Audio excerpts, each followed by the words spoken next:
The Last of Us Part 2 Remastered was officially announced, and many are asking, another remaster? Really? While some are praising the content offering and the upgrade path, others are criticizing the fact that we are not getting a new game from Naughty Dog, but another remaster. Even recently, there was a debate about whether or not remakes should be up for Game of the Year in the annual Game Awards with Jeff Keighley.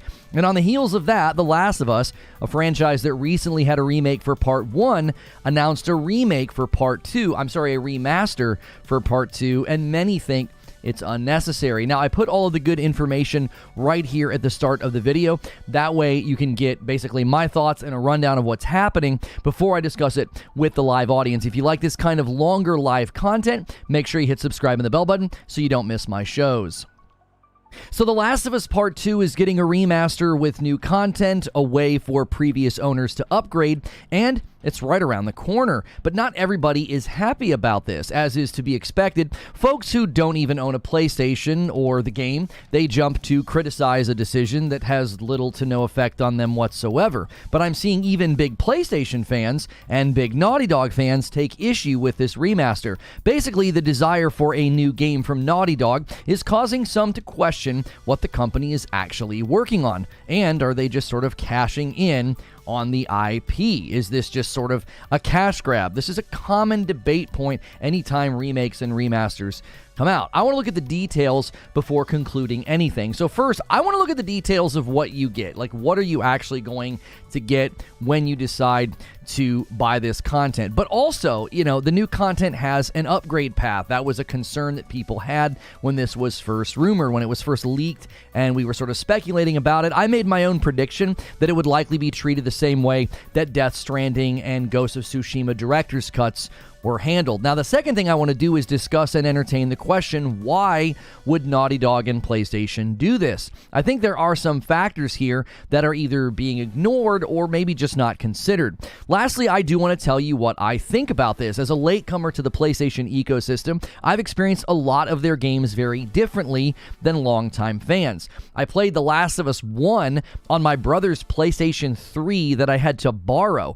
I skipped almost the entire PS4 generation, and I only bought a PS4 Pro Spider-Man combo at sort of the end of the life cycle, and that was because I had to play Spider-Man and God of War 2018. So I've been meaning to go back and play The Last of Us Part 1 Remake to experience it at the PS5 graphical fidelity. I played for like the first hour or two, and I've been meaning to go back to it, and now I have a really good reason to, because I skipped The Last of Us 2 when it launched. I was going through some major life and career changes, but I was also at that time primarily only playing and covering one game. So let's just start with the details about what was announced, right? They have a fairly short trailer and they have a blog post. And according to the PlayStation blog, The Last of Us Part 2 Remastered is coming to the PS5 on January 19th, 2024. Now, they go on to say in the blog that, quote, the engrossing campaign returns alongside technological improvements, new modes, and new behind-the-scenes features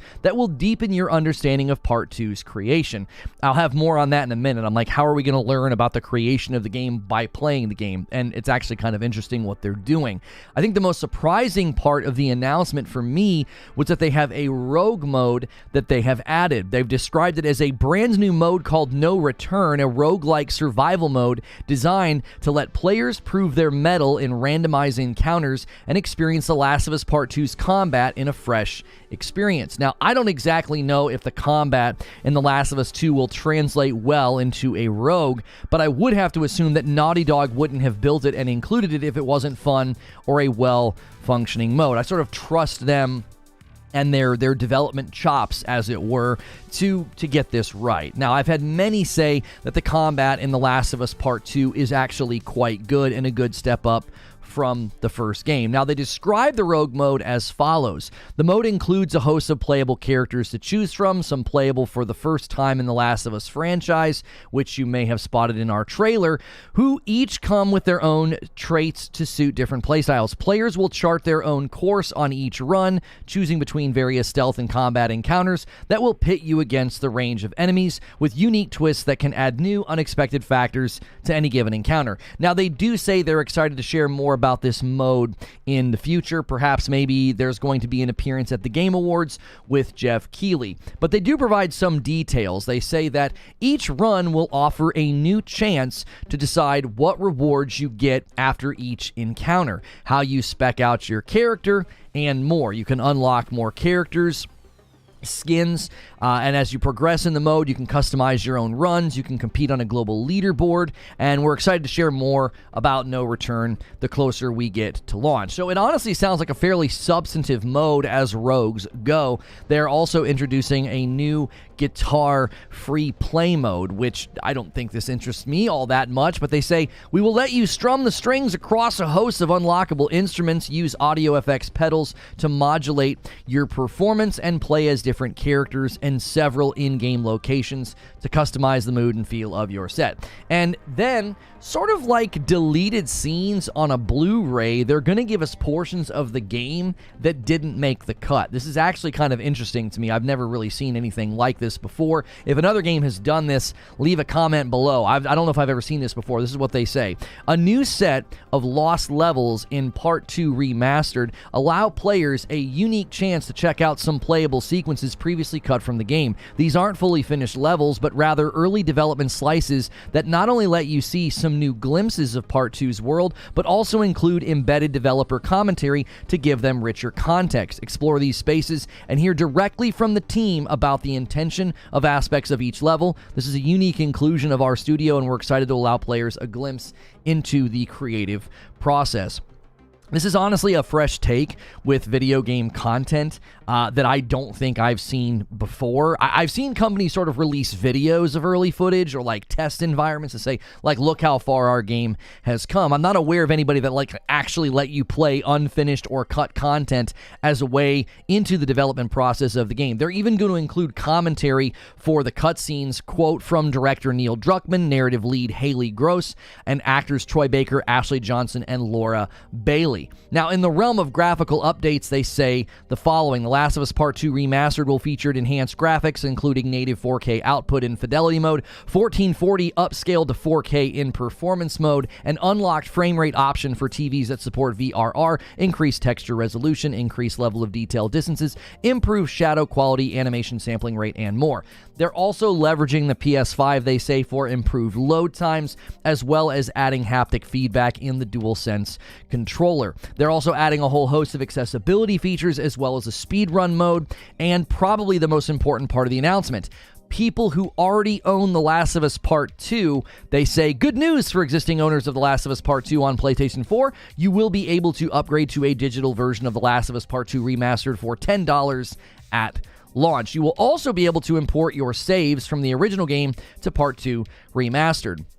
So you're like halfway through the game, you can bring your save over. Like if you're like me, right? If you're sort of late to some of these games or maybe you missed this one. Now, this is what I predicted they would do because I believe they have set a standard with the director's cuts of Death Stranding and Ghost of Tsushima. I think it's a great way to treat the consumer. You offer them a ton of value for $10 and they can actually skip it if they want. They don't have to do it. They can just sort of like, hey, I don't want this. I've played it enough.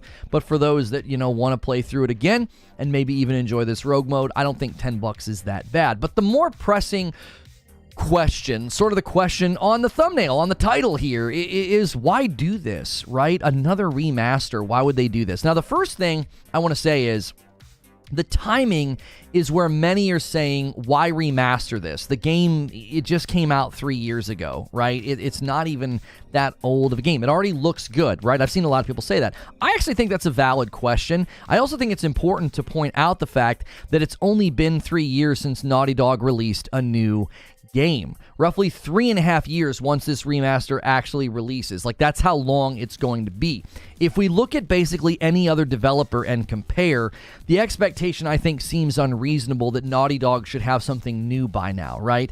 I know Insomniac has hit a unique cadence and rhythm, but I think it's really unfair given how much Miles Morales was able to lean on the existing Spider-Man, and then Spider-Man 2 also, I think, came out at a cadence that is a little bit fast, given that it is building within an existing map, and that's not normal. I don't think Insomniac's rhythm of development is something we want to look at the entire industry and expect other companies to do this, right? Many games have been announced further back than 3 years. Most studios, I think, take 5 to 6 years to make a really good game. Like, that's generally what I say. Let the games cook. Let them go for 5 or 6 years. I don't think expecting Naughty Dog to have a brand new title after 3.5 years, I just don't think that's an expectation we see being put on any other developer, right? We also need to consider the fact that if you look at this and you think, okay, it's only been 3 years, but the entire studio didn't work on this. I think gamers are often too black and white on these subjects. You know, Naughty Dog releases a remaster. That doesn't mean that they're not working on anything else. It doesn't mean the entire team worked on this. We're even hearing from people that are sort of in the know. This was a very small team that did this, and that's not surprising given that this is not a remake, okay?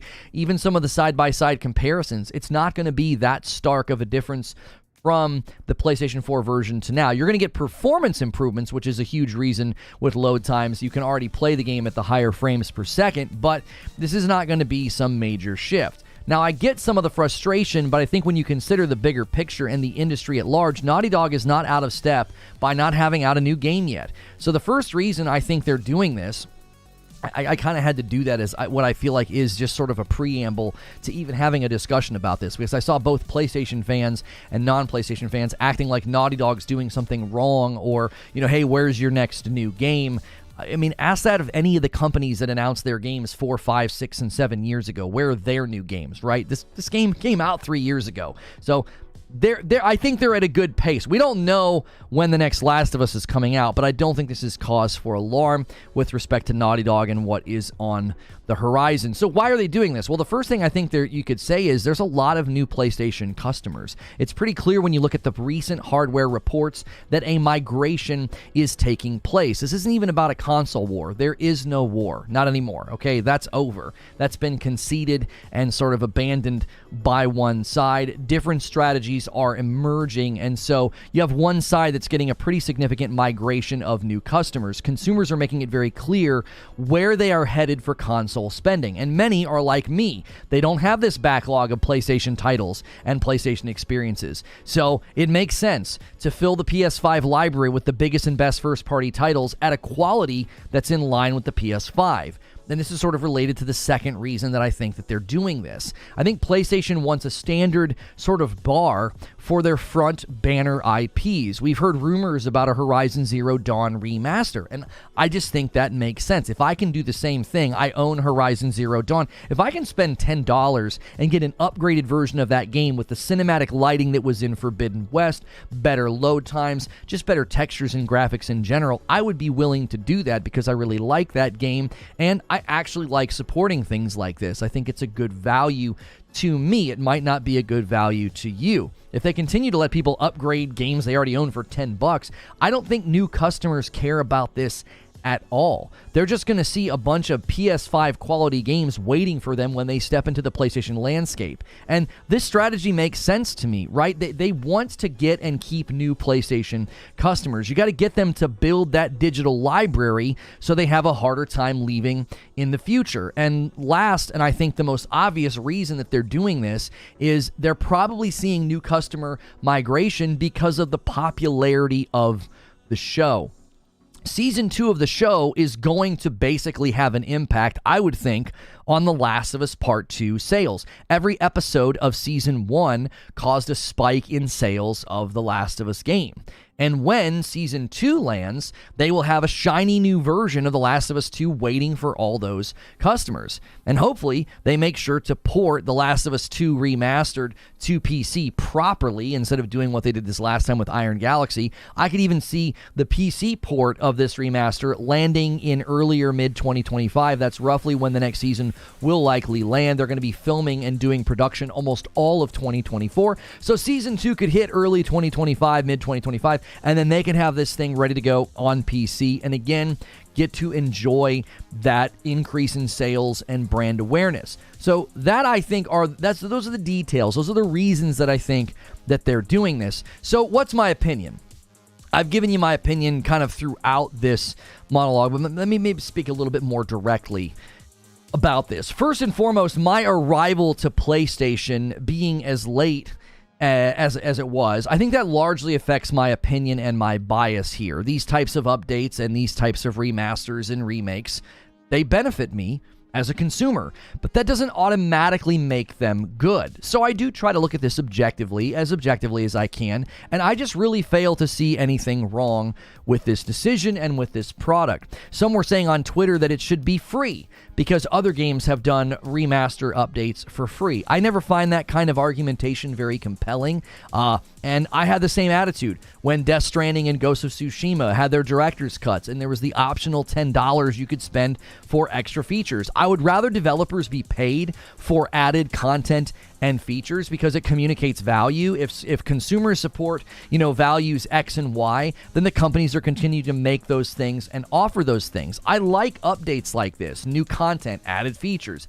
updated graphics. Being able to get that for $10 feels like a very fair ask in light of game prices and monetization practices across the industry. Comparatively, this is a very small ask from any business. Now, I will admit, the side-by-side comparisons that I'm seeing, they don't look that dramatic. And I don't think they're intended to be dramatic. It is a remaster of a 3-year-old game. The jump is not going to be that tectonic. But I support good remasters. I support good remakes. I would love to see the Gears of War collection finally come to fruition. We've heard rumors about that. I would buy that and I would play that. I've loved the Gears franchise. Obviously, I understand why folks get irritated or criticize remakes and remasters. You're well within your right to say, listen, I don't value this and I'm not going to buy it. Okay, great. That's exactly what you should do. I would guess that, like many other things in the gaming industry that are hotly criticized, the supply is justified by the demand. And when the pricing is this fair, I just can't see a reason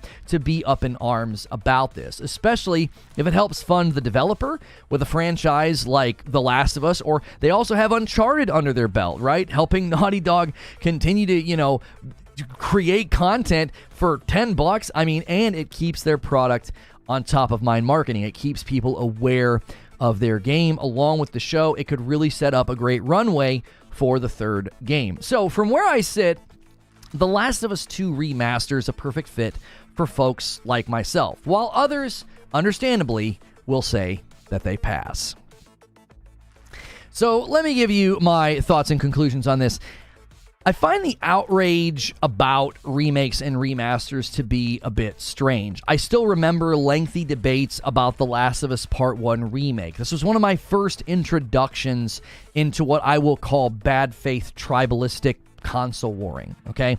I had people insisting that The Last of Us Part 1 remake was just a remaster. They were watching developer videos and facts about completely rebuilt systems, dramatic side-by-side comparisons, and it just didn't matter. They had decided that it was wrong, it was bad, it wasn't really a remake, it was just a cash grab, and there was just no good faith discussion to be had. In a similar way, the outrage about The Last of Us Part 2 Remaster, it just feels motivated by a lot of bad faith and just a lot of tribalism. Folks who don't own the system, they don't own a PlayStation 5, they don't even own The Last of Us Part 2. Maybe they have no intention of ever buying it or playing it because of all the outrage about the story, right? These people are outraged about something that just doesn't concern them. I've never spent an ounce of energy or passion or time caring or talking about sports games and how they are treated, right? If you spend 5 minutes talking with somebody who has played every Madden or played every FIFA, I'm sure they can give you an earful of all the things about those games that irritate them. This just feels like console war fodder, all bang and no substance. The second thing I want to say is everything constantly being framed in this tribalistic fight is just tiring. Just last night, I asked for opinions on the matter on Twitter. I said, hey, what's everybody think about this remaster? And folks were excited about it. But then some of the folks that were excited about this were called bootlickers by somebody who thought that this was bad. This same person thought that the $10 was unjust, simply because other games had done remasters and not charged any money. This level of entitlement and this immediate jump to insults is just unhealthy. I've seen folks excited that Halo Infinite's doing better, right? Apparently the season's doing better, the player counts are better. I cannot imagine jumping to call somebody celebrating that a bootlicker or to attack them for their opinion. Even recently, we've seen Destin, formerly of IGN, Destin, he was attacked by not following and towing the party line about Xbox tax, this Bigfoot thing that people have imagined. This stuff isn't that serious, and attacking others for differing opinions is just not the energy or the behavior that I can endorse. My conclusion is this: every hobby, every passion, every fandom can fold in on itself. Lately, it feels like gaming can just be that. It's just folding in on itself. You can't really celebrate it. You can't really discuss it. It's always framed as a battle. From the Game Award nominations to a simple remaster announcement, everything is at a fever pitch. My recommendation is just to unplug from the places where this happens. I spent a week with my family for Thanksgiving, and I made the mistake of spending a few hours one day going back and forth with someone who was just clearly coming from bad faith. They were just a tribalist. They were just arguing for their brand, right? And I was just trying to say that has nothing to do with this particular game that we're discussing. I spent the rest of the time while I was away promoting games on my timeline that I was enjoying, some VR games, a really cool Rogue that I found on Game Pass. And I was also giving folks my sort of in-process review of the PS Portal while I was traveling, and I had a much better time. Any of the games I played, they just felt fresh and fun, and I didn't feel like I was getting pulled into some needless childish debate. And as the dust settled on The Last of Us 2 Remastered outrage or the criticisms, I asked people about it last night, and most people seemed pretty positive about it. So plug in where you feel the energy is healthy and support the games, the remakes, and the updates that you like, because at their heart, that's really what games and gaming is all about. And that is the show open. Thank you guys so much for being here. We are back. I did not stream yesterday. I always feel like when I look at the calendar, I'm like, oh, I'll be able to get back in town in the middle of the day, and then I'll be able to show prep. And I never do. I never get back in time for show prep. So I got back on Sunday, and by the time I was done, like, unpacking and making dinner for the family, it was just like, dude, there was no way. There was no way I was going to be able to get the show prepped. But we have a couple of announcements and things to talk about very, very quickly here before we dive into this discussion. First and foremost, the most important announcement is that, hang on, I gotta spin it myself here before I turn it on. The Frickmas Roast is here. The Frickmas Blend is here. You can get it right now at reforgeroast.com. I've spun this thing, and now I can't get to the Switch. Frickmas is available. All three flavors are available. We have a best of both worlds. We have a best of both worlds combo that you can get of the light and the dark roast, but you can do the triple threat and get all three flavors, and you do save a little bit when you do that. Frickmas Blend, I believe we have 250 some odd bags of that, so smaller amount this time. Get them while you can. Make sure and snag that. And then make sure you get your memberships back up and running. We are going to have some really, really cool incentives for you guys. This Friday is the return of Hilly Hijinks. There's this really popular co-op spooky game that everybody's been talking about, and we are going to be playing that this Friday night. I've already forgot the name of it. Hilly already has it installed. So we'll be doing that this Friday night. And if you guys can get us to 2,500 members, I think we'll do like a community game night. You guys have been asking for another community game night. We've been enjoying those. And at 3,000 members, we'll do something extra special for that as well. So you can scramble here at the end of November, or we can just roll it over into December, whichever you guys want to do. Kat, we've got some renewals to thank here. Kat with 32 months in a VIP. Welcome back, Kat. Mash, jumping back in as a member and getting that purple badge. And then 22 months from Human Type Person and VIP back to our regularly scheduled programming. Thank you so much, Human Type Person. Thank you guys so much. Lethal Company, thank you. That's the name of it, I believe. I believe that's the name of the game, right? Lethal Company. It's like this goofy... Yeah, Lethal Company. They showed it to me yesterday in members, so I didn't remember the name of it. But it's got an overwhelmingly positive review score on Steam, a 98% after 85,000 scores. It is an online co-op horror game, and it looks hysterical. So the return of Hilly Hijinks this Friday. So make sure your memberships are active. Make sure you get that going. And then again, every 25, I give 5 back. So we can get a bunch of new people in here. And yes, as Vapor is saying, almost 400 people watching. Let's make sure and smash that thumbs up button. If you can't do a membership, make sure you're here as often as possible. That'll increase the likelihood of you getting one, especially when you're interacting, chatting, and the rest. There is the first membership gifted of the day from Garrett Green. Han shot first, and so did you. We appreciate that first one coming right out of the gate to get us started back up to our goals. Talica with 18 months into VIP. Glad you're back. 18 months and counting. Heading towards the red badge.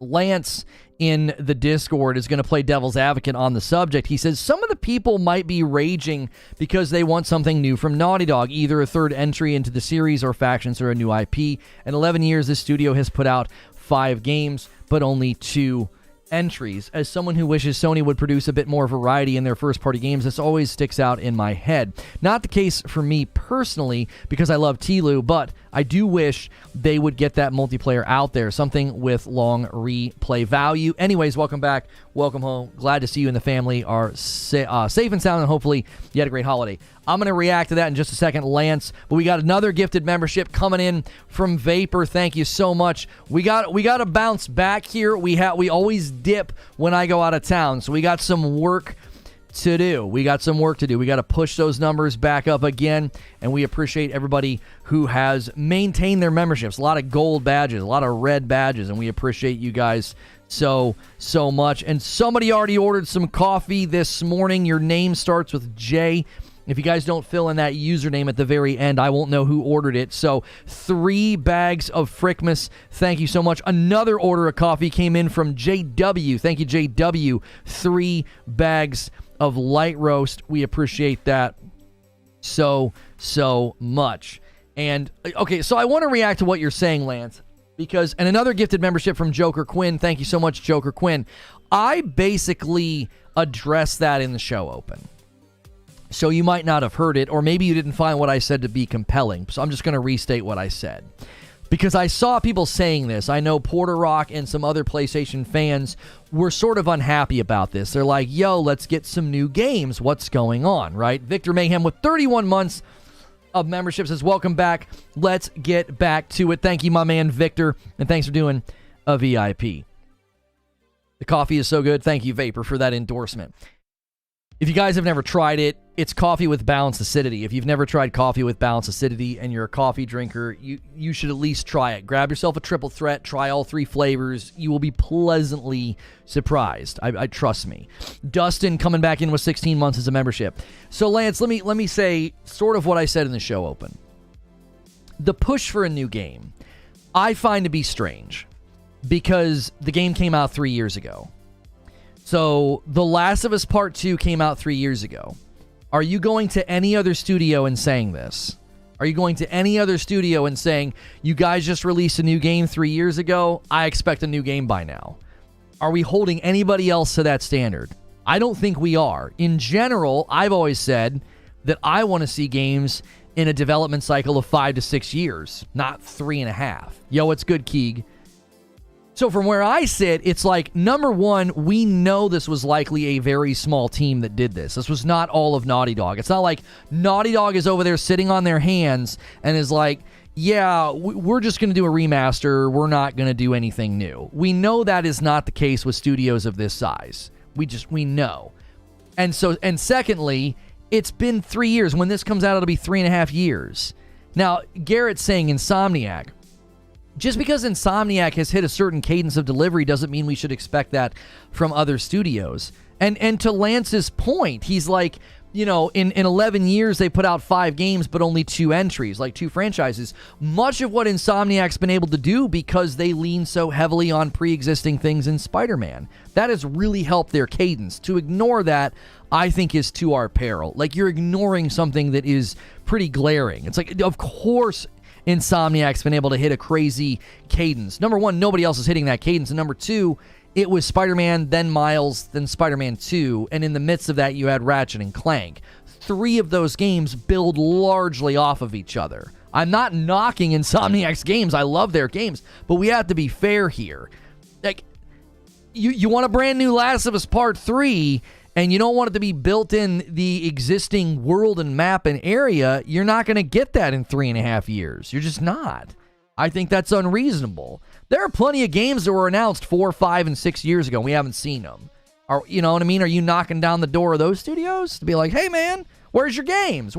It's been a while, right? I want games to have plenty of time to develop, and I don't think 3.5 years is a reason to be like, oh man, there must be something going on over there at Naughty Dog. It hasn't even been that long. JW comes in with 33 months, a gifted member from Stone Spire. Thank you so much, Stone Spire, getting us really close to that 5. Nice little, setup for the 20 bomb. Let's tempt some people.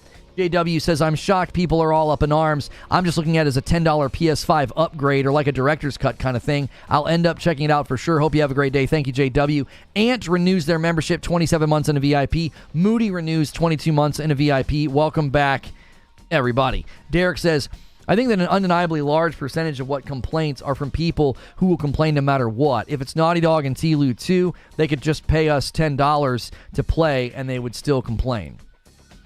Hellblade 2 was announced in 2019, and we still haven't seen gameplay.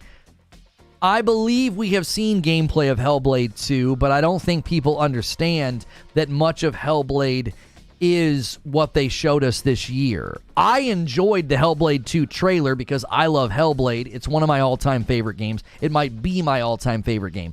And because of that, the scene that they showed, I thought was very powerful. Other people were like, you just showed us a cinematic. And I'm like, it wasn't a cinematic, though. Like, there are large portions of the game that are like that, where she walks up and then suddenly you're immersed in a scene. There's a significant amount of Hellblade 2 that has you experiencing that.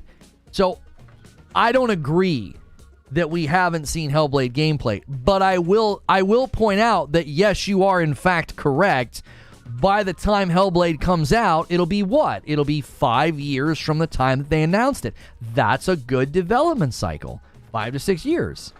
That's what we want to see. And The Last of Us Part 2 came out 3 years ago. When this comes out, when January hits, it'll be 3.5 years.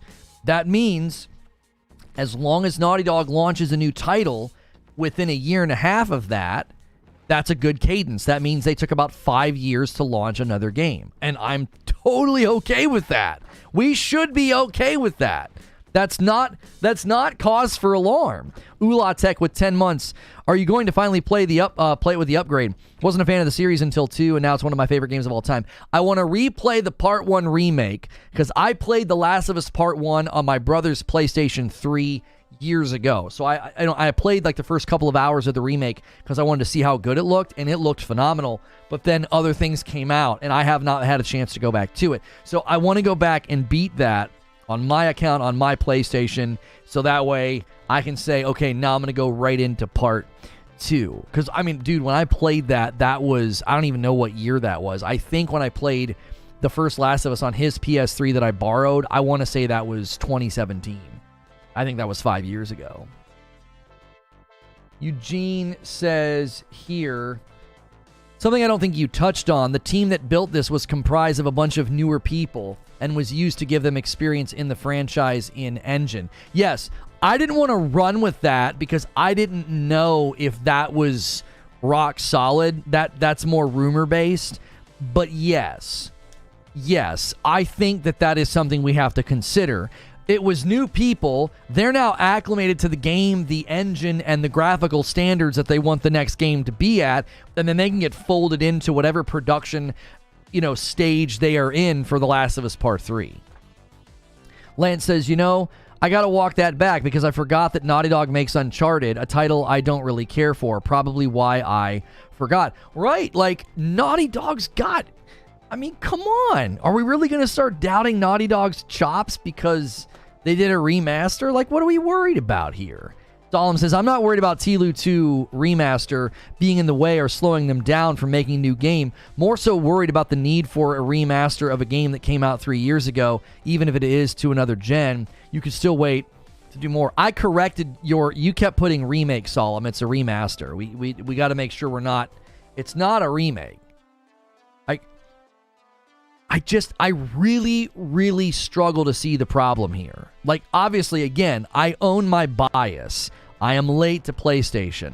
This is good for me as a consumer.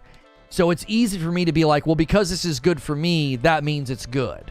Well, not necessarily, okay? But I also look at how they're setting it up. I look at how they're treating the customer, and I'm like, I really don't see any issue. Like, what's the problem? If you own the game, you can literally spend $10 and get new content and an update for $10. It's like a super, super cheap DLC is basically what it is. I think they should have just called it a director's cut.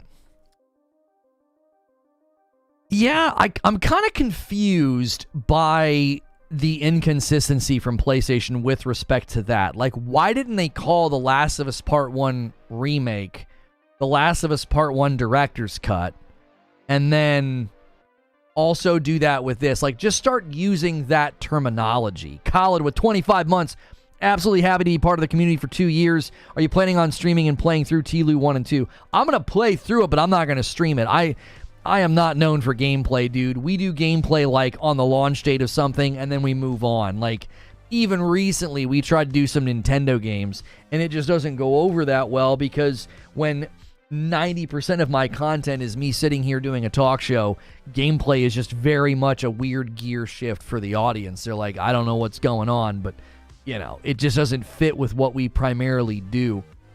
It would be amazing to have, like, a Reforge Let's Play channel where I could just go and stream and play through games. But the problem with that is then your memberships don't come with you. So we've been very much opposed to that idea because I don't want people being confused. We tried that a while back, and 20 bomb from Cat takes us all the way to the doorstep of 25 already. Gee, many Christmas. We're starting out strong, Cat, wasting no time getting us back to good numbers. And Vapor slams the 25 home with a single gifted, just like that. 25 out of 25. I now owe you guys 5 members. Let's get that membership count back to the good numbers that we need, and then we'll be set for those incentives for you guys as well. Director's Cut would have been a better name, but maybe they chose Remastered because TLOU Remastered exists. I mean, it's one of those things. It's one of those things. And there's the Agent of Chaos. Thank you so much. Patrick Q pushes it forward and says, let's go for the next goal. Every 25, I give 5. So if we hit 50, I'll owe you more. Welcome back, brother. Hope the vacation was relaxing. Thank you so much, noob. The Last of Us Part 2 is more of a director's cut than Sony's other director's cuts. It actually has director's commentary and lost levels. It's very odd. Right, that's such a good point, Shelley. Of all of the ones to call a director's cut, this is I've never seen a game company do this. Have you guys ever seen a game company do this? They're like, hey, we're going to put in levels that we didn't finish. We want you to see them. Oh, and also, we're going to have, director commentary for the cutscenes. Like, that's a director's cut to me. Legend with 18 months in a VIP, welcome back. It's a name, who cares? I don't think we're communicating that we care. I think we're just saying it would be very consistent branding, and then expectations would be set.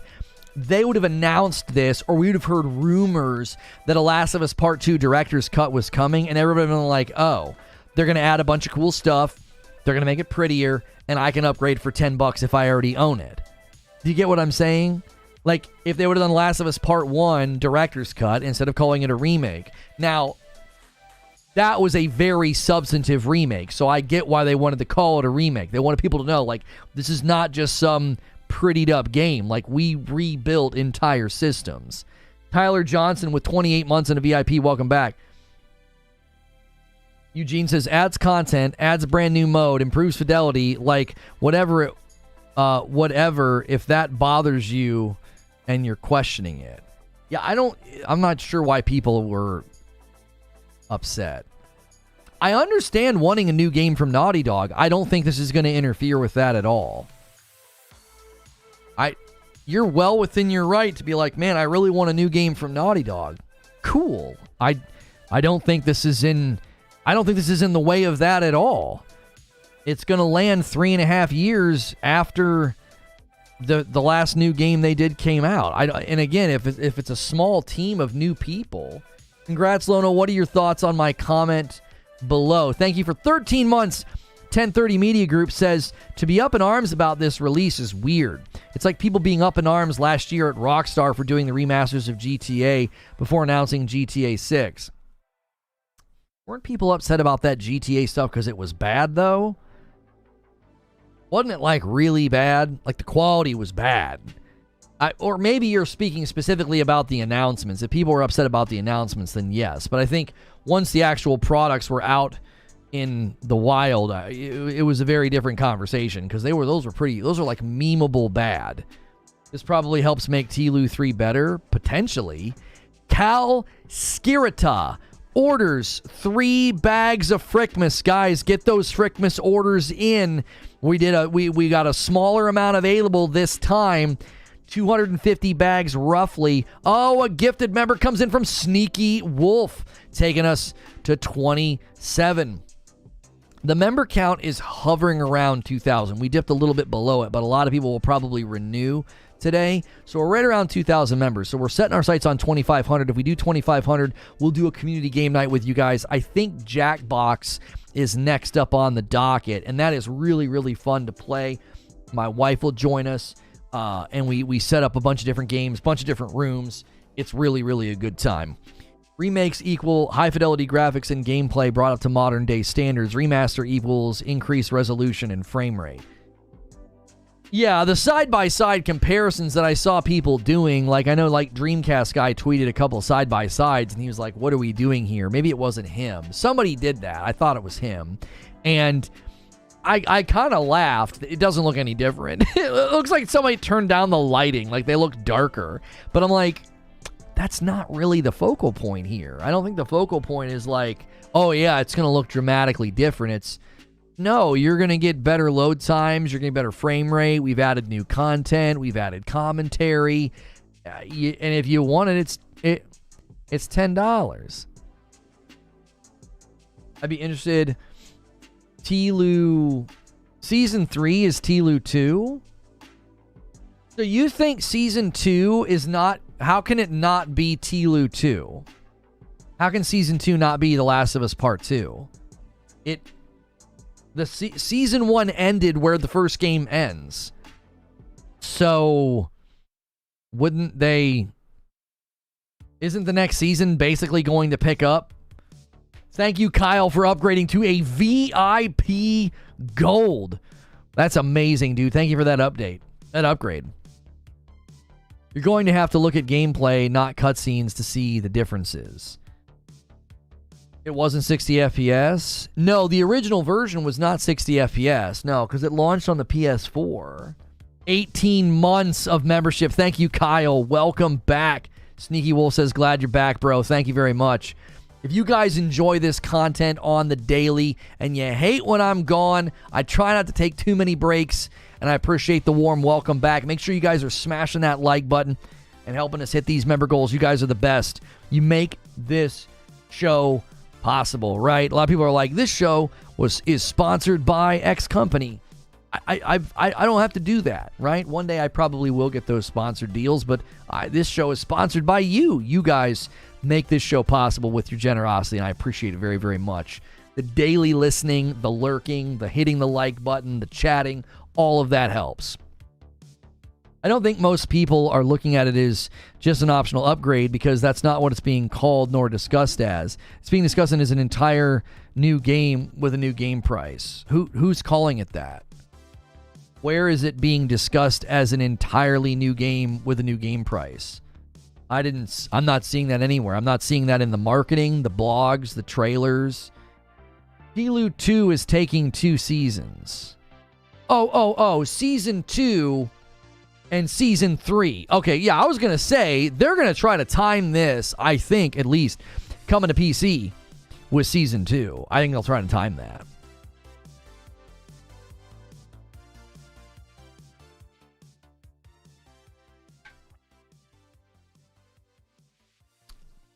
Derek says, we've been talking about it as a $10 upgrade for like an hour now. Do you mean the general public? Yeah, who out there is running with the narrative that this is like a brand new game? I've not seen that anywhere. Even in their own marketing, it makes it very clear. They had their own image for the $10 upgrade. I don't think from an optics perspective that creates this idea that it's a brand new game. It's literally called TLOU 2 Remaster. How are you going to expect that to be a new game? I'm talking about outside of here, general discussion and perception, not specifically in this chat. Listen, I don't know how you perceive their announcements any other way. I mean, they, like I said, they literally had an image for the upgrade. Like, come on, man. Like, that's pretty significant. That they were rocked and ready to rock. They were like, yeah, here you go. You can just get this for $10. Like, am I supposed to believe that they created and distributed this image here? Hang on, let me change my cap card.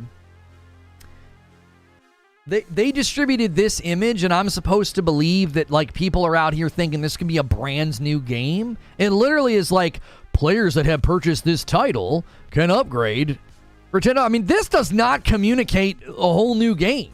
There's nothing. Anybody who's perceiving it that way, I think they're either drunk or they're trying to create like a false narrative. So then when it comes out, they can claim, that it didn't deliver. 5 gifted from Aaron Claypool. So generous. Thank you so much. Takes us to 32 members on the day. You're the best. We already had a big 20 bomb from Kat, and now we got a 5 bomb from Aaron. I'm not talking about their announcement, just how other content creators and people online are talking about it, which is the same people we are referring to complaining about it. All right, well, here's the deal. I mean, I'm just going to call a spade a spade. I feel like those people are being dishonest to feed themselves future content. That's what I feel like that is.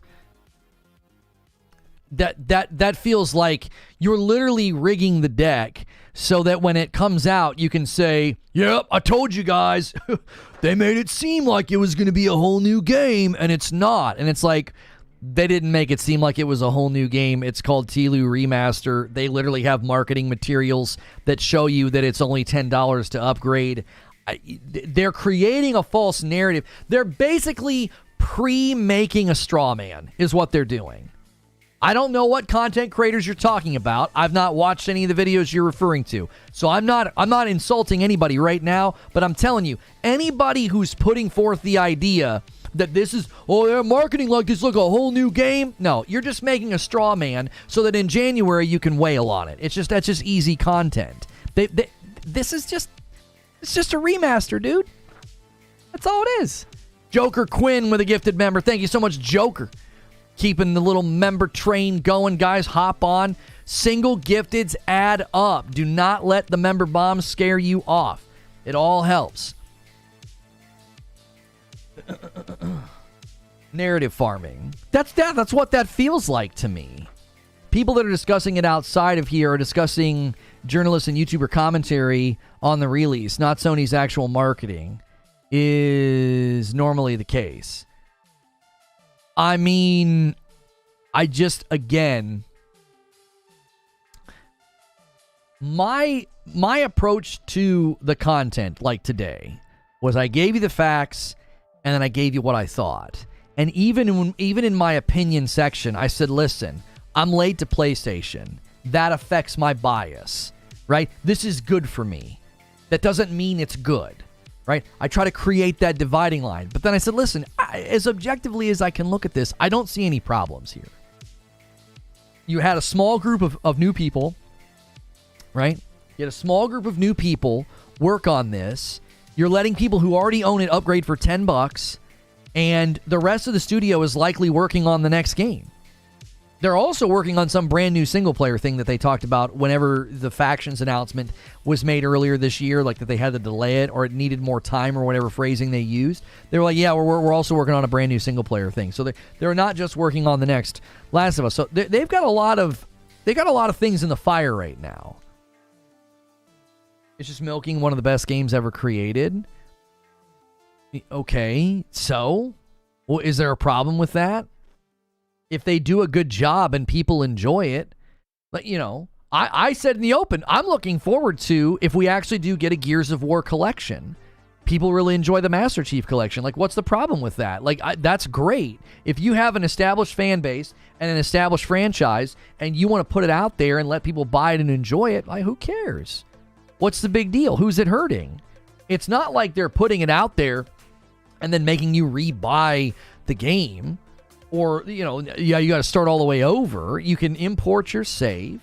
You can upgrade for $10. Like, it could not be more, tilted toward the consumer, I don't necessarily see a problem with this as Solemn. I do think it's weird to do one so early, though. Would have preferred they waited until the PS5 Pro and been able to touch up the graphics and the performance. Here's my thought on that. I think what they're doing is they want a base level appearance for virtually all, right? For virtually all of their first party pieces of property that they feel are at that caliber. So they did the director's cut of Tsushima and Death Stranding, remade Last of Us Part 1, they're remastering this.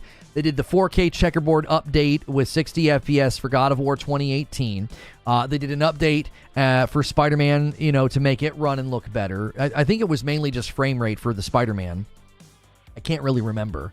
And then they obviously had some better lighting and things that they did in Miles Morales. And now they have Spider-Man 2. Now we're also hearing rumors about Horizon Zero Dawn getting a remaster.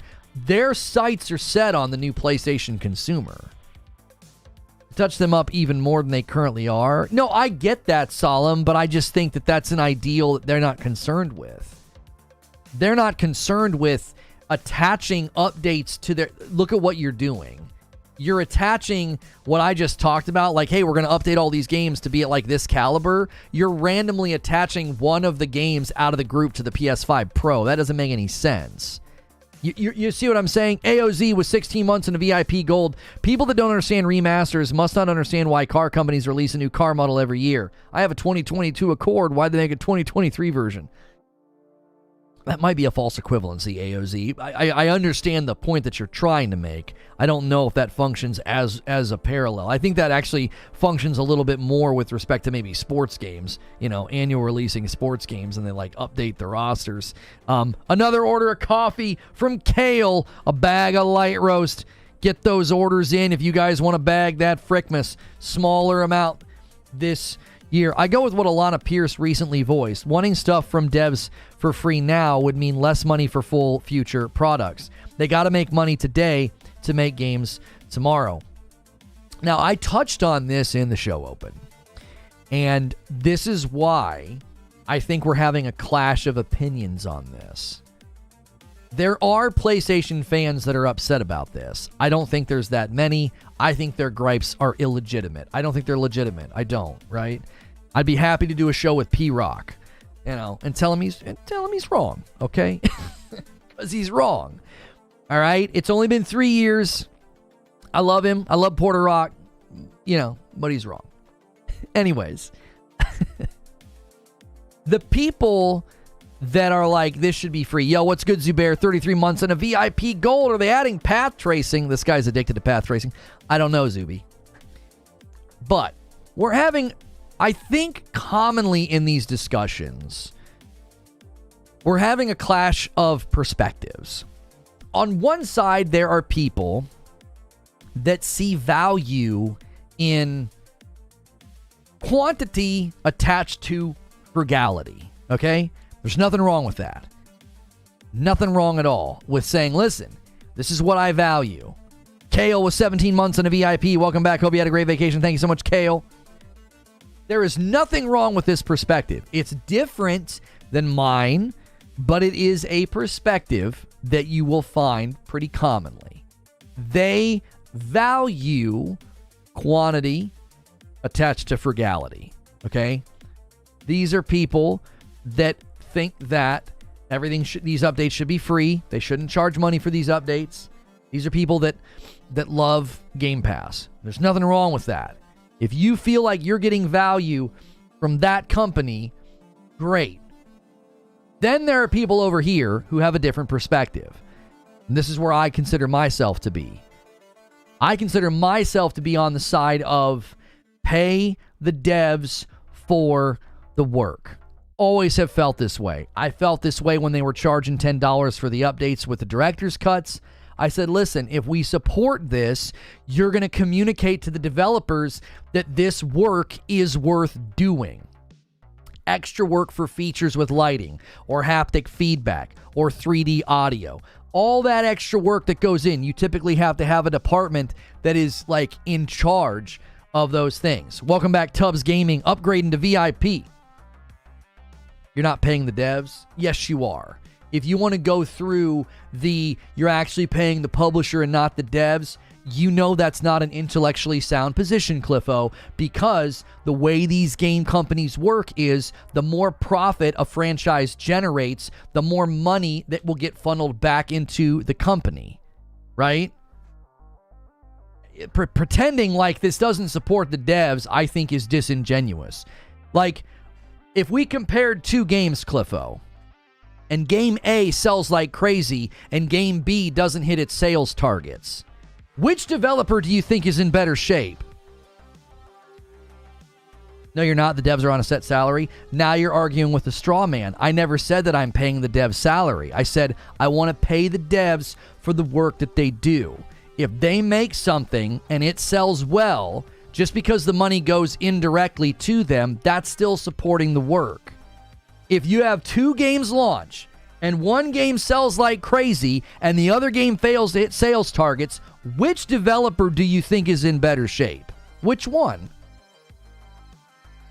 Which developer do you think is likely to get their next project funded? Which developer do you likely think gets opened up their budget so they can do increased hiring? Which developer, the one that had a game sell really, really well, or the game that didn't sell well at all? AOZ is saying that SIE developers make a large annual bonus based on company success. There you go. You are supporting the devs. This is a common mistake that people make. They're like, well, no, you're not supporting the devs. You're actually just paying the publishers. Who the frick do you think's writing the check? Who do you think's backing their next project? You literally said you're paying the devs. The devs aren't to blame for sales targets. Cliffo, this is such a waste of time discussion because you're just completely sabotaging what we're talking about. So what you want me to do now is waste time explaining to you how if sales targets aren't met, that the developer's under threat. I need to explain that to you? Seriously? You've been in here, you cover the industry, you're plugged into the industry, and you need me to explain that to you. That if a game fails to hit its sales targets, you're like, well, that's not on the devs. I didn't say that it was. Which developer do you think is in better shape? Which developer do you think is more likely to get their next project funded? I didn't say, this is what always happens. You're arguing against things I didn't say. You know that when I say you're supporting the devs or you're paying the devs for the work, you know there's this big mountain of nuance behind that. I'm not literally saying that I'm handing $10 to a developer to go buy a soda with. You know what I'm saying? Like, you chose to interact? Well, yes, because you're pushing back on what I'm saying. That's what we do here. It's called a discussion. If you're going to push back on what I'm saying, it stands to reason that I'm going to interact with it because that's how discussions typically go. I don't only interact with people that agree with me. That's boring. I typically pick out statements that are against what I am saying. The problem is you're bogging the conversation down into being pedantic about where the money goes. We all know that when projects do really well and franchises do really well, that supports the devs. It doesn't have to be directly, Like, I'm not saying, yes, when I buy this, I'm giving $10 to the developer. I'm paying the dev for their work. How? I'm supporting the project. When the project does well, margins are good, that goes right back around to the developer. The publisher says, hey man, this franchise is kicking. This project's doing well. Let's continue to dump into this franchise. So yes, it does support the devs when you buy the game, when you support the product. And again, this completely sidelines the discussion that I was trying to have. It's a perspective clash. There are people who think, if I value it, I'm going to pay money for it. And there are people who think, I value quantity tethered to frugality. These are different perspectives on the industry. So I had a guy coming at me last night. He's coming from the other side, and he thinks this should be free. Why? Because other companies did it. Like, that's the argument. Other companies did remasters and made them free. So this should be free. I don't find that kind of argumentation compelling, because it's like you're basically saying that if one company does it, everybody else should. I think that that's silly. We don't apply that to almost any other business. Are you going to walk out of Olive Garden and Fazoli's and insist that every Italian restaurant you go to give you free breadsticks? Because, well, they did it. You can walk into a 5-star Italian restaurant and be like, where are the free breadsticks? And they're like, we charge money for our breadsticks. Why? Well, because they're handmade and it's a proprietary recipe, and we have this guy in the back. This is his specialty, and so it's literally something that we charge for. Well, but these people made it free. Why don't you make it free? We're completely different businesses with completely different strategies of how to get engagement and how to get money. So everybody's going to approach these offerings differently. Not every company is going to update their game and be like, here you go, free. When a company does, great, but that doesn't set a standard across the industry. Shelly says, thoughts. What'd you say? I was relieved to see that TLOU multiplayer wasn't included in the remaster. I know its state is still unknown. The devs say one thing, media says another. In my opinion, its absence reassures me it's still a standalone. Absolutely going to demand free breadsticks at every Italian restaurant. Don't act like you wouldn't. And transmissions from a space boat, 23 months. Welcome back. What I heard about the free breadsticks here. Sir, this is Wendy's. So, again, I'm not under the delusion that if I spend this $10, that it's going to some developer at Naughty Dog.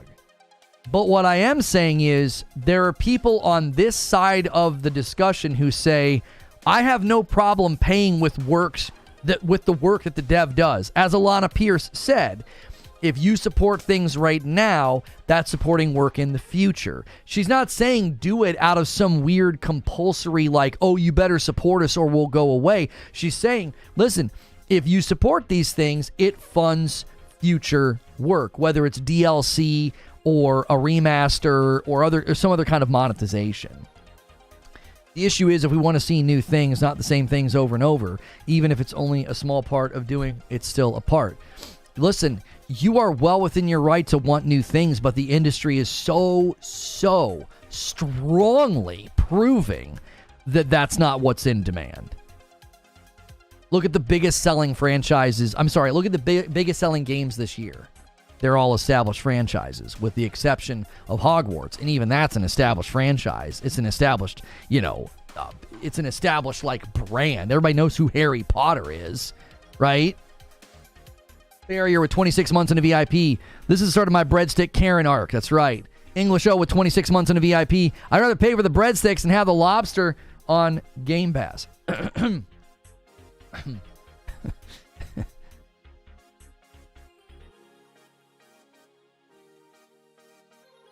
Do you see the point that I'm making? Like, I think both people can be right. Both gamers are right. It's like, if you value Game Pass and free updates and you don't want to pay a $10 upgrade fee, that's fine. Cool. Go put your money into what you value. I'll put my money into what I value, and we'll see where the market ends up. So the director's cuts and remasters are in demand. Where are the sales figures? There isn't any. Well, see, now what you're doing is you're changing train tracks. You weren't saying that people don't want director's cuts and remasters. You said people want new games. Let's go back to what you originally said. The issue is we want to see new things, not the same things over and over. Even if only a small part, this is still a part. Right. And my pushback to you was many of, if not most of, the most successful games this year are established games, established franchises. Zelda and Spider, like, look at all the Game of the Year nominations. They're all either sequels or a remake. Except for, wait, aren't they all? We looked at this the other day. They're all Alan Wake 2, Baldur's Gate 3, Spider-Man 2, Zelda Breath of the Wild 2, basically, and then Resident Evil Remake. And then Super Mario Wonder, you could argue, isn't really a direct sequel, but it's an established franchise, established piece of property. So my pushback to you was that the industry, the consumer, is not communicating that they want something new. Now, maybe you meant they want new games, not remasters, but the consumer is communicating, we're totally fine with sequels and established franchises. That's where everybody's spending their money. The amount of releases that Naughty Dog has done is proof of their demand. This is a great time for my welcome back gift. Sequels don't win Game of the Year. I never said sequels don't win. I said sequels should have to do extra work when going up against a brand's new IP, specifically referencing the year that TLOU 2 won over Ghost of Tsushima. I never said that sequels don't win. I said they should have to do more work. And dadgummit, this year, all the sequels that are up there, they did a lot of work. Do you believe that all 400 employees at Naughty Dog worked on this remaster? We're still getting something new. Just because we're getting something in between doesn't negate the other. Well, and as I was saying, if this supports Naughty Dog as a company, if this supports Last of Us as a franchise, that's a good thing in my book. It's a company that I like. It's property that I like. And if some small team put this together and this thing is prized to do very well once the new season of the show comes out, okay? Because every episode of the first season caused a surge in sales of The Last of Us. So the same thing will likely happen with season 2 and the sequel. And they're going to be there, open arms, with a shiny new package to say, Last of Us 2 Remastered. Here you go. You know? You actually take the Game Awards seriously? Golden Joystick Awards are the real deal?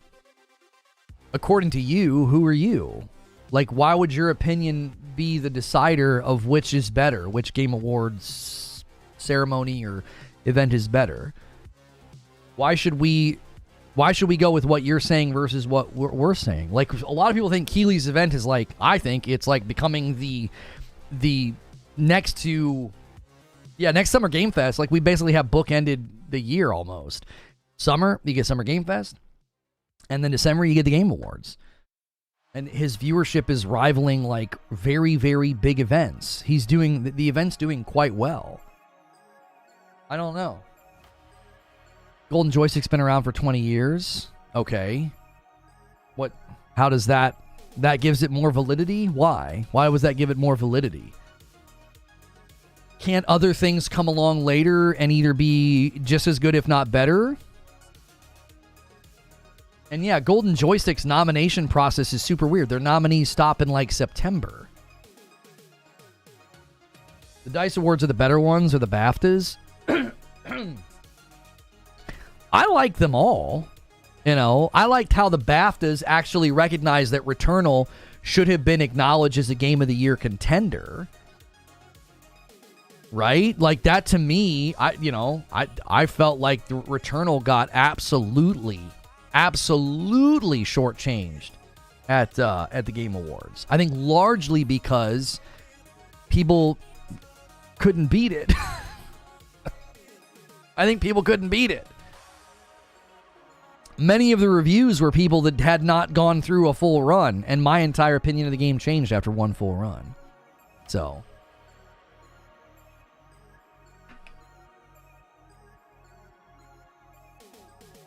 any fan-voted award shows are always a joke. Yo, what's good, Feed? How are you? Game Awards get far more press coverage and eyeballs than the joystick or the DICE Awards, like it or not. That's the situation. Game of the Year shows aren't serious. Why would you watch them? This one is the best. Right, that sentence, that sentence punched itself in the face. That sentence punched itself in the face. It was like, why would you take any of this serious? This one's the best one. Like, what?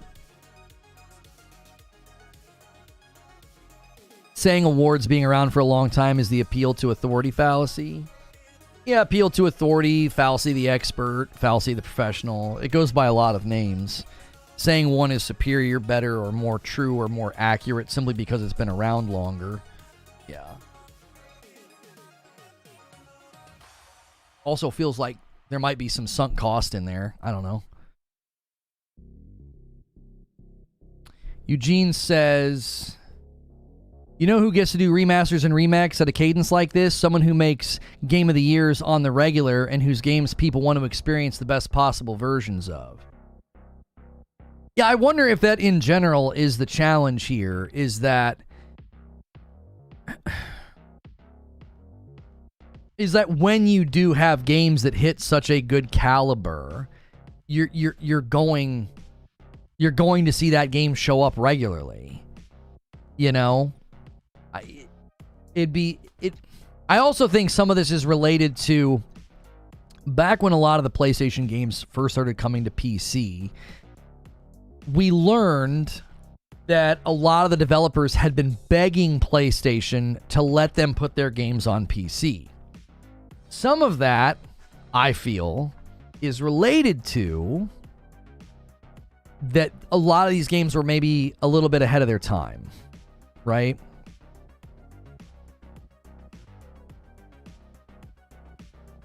So they're like, listen, we can finally do what we wanted to do with these games. We were having to, cut things short or not do certain things with the graphics or not do certain things that we wanted to do, and now we can. So it makes sense that some of these developers want to go back and give their games the spit shine of the next generation. What was the worst game that got Game of the Year award in the past 10 years? I don't really have an opinion on that. I really don't. Overwatch, because it doesn't exist anymore. Uncharted 4 was robbed.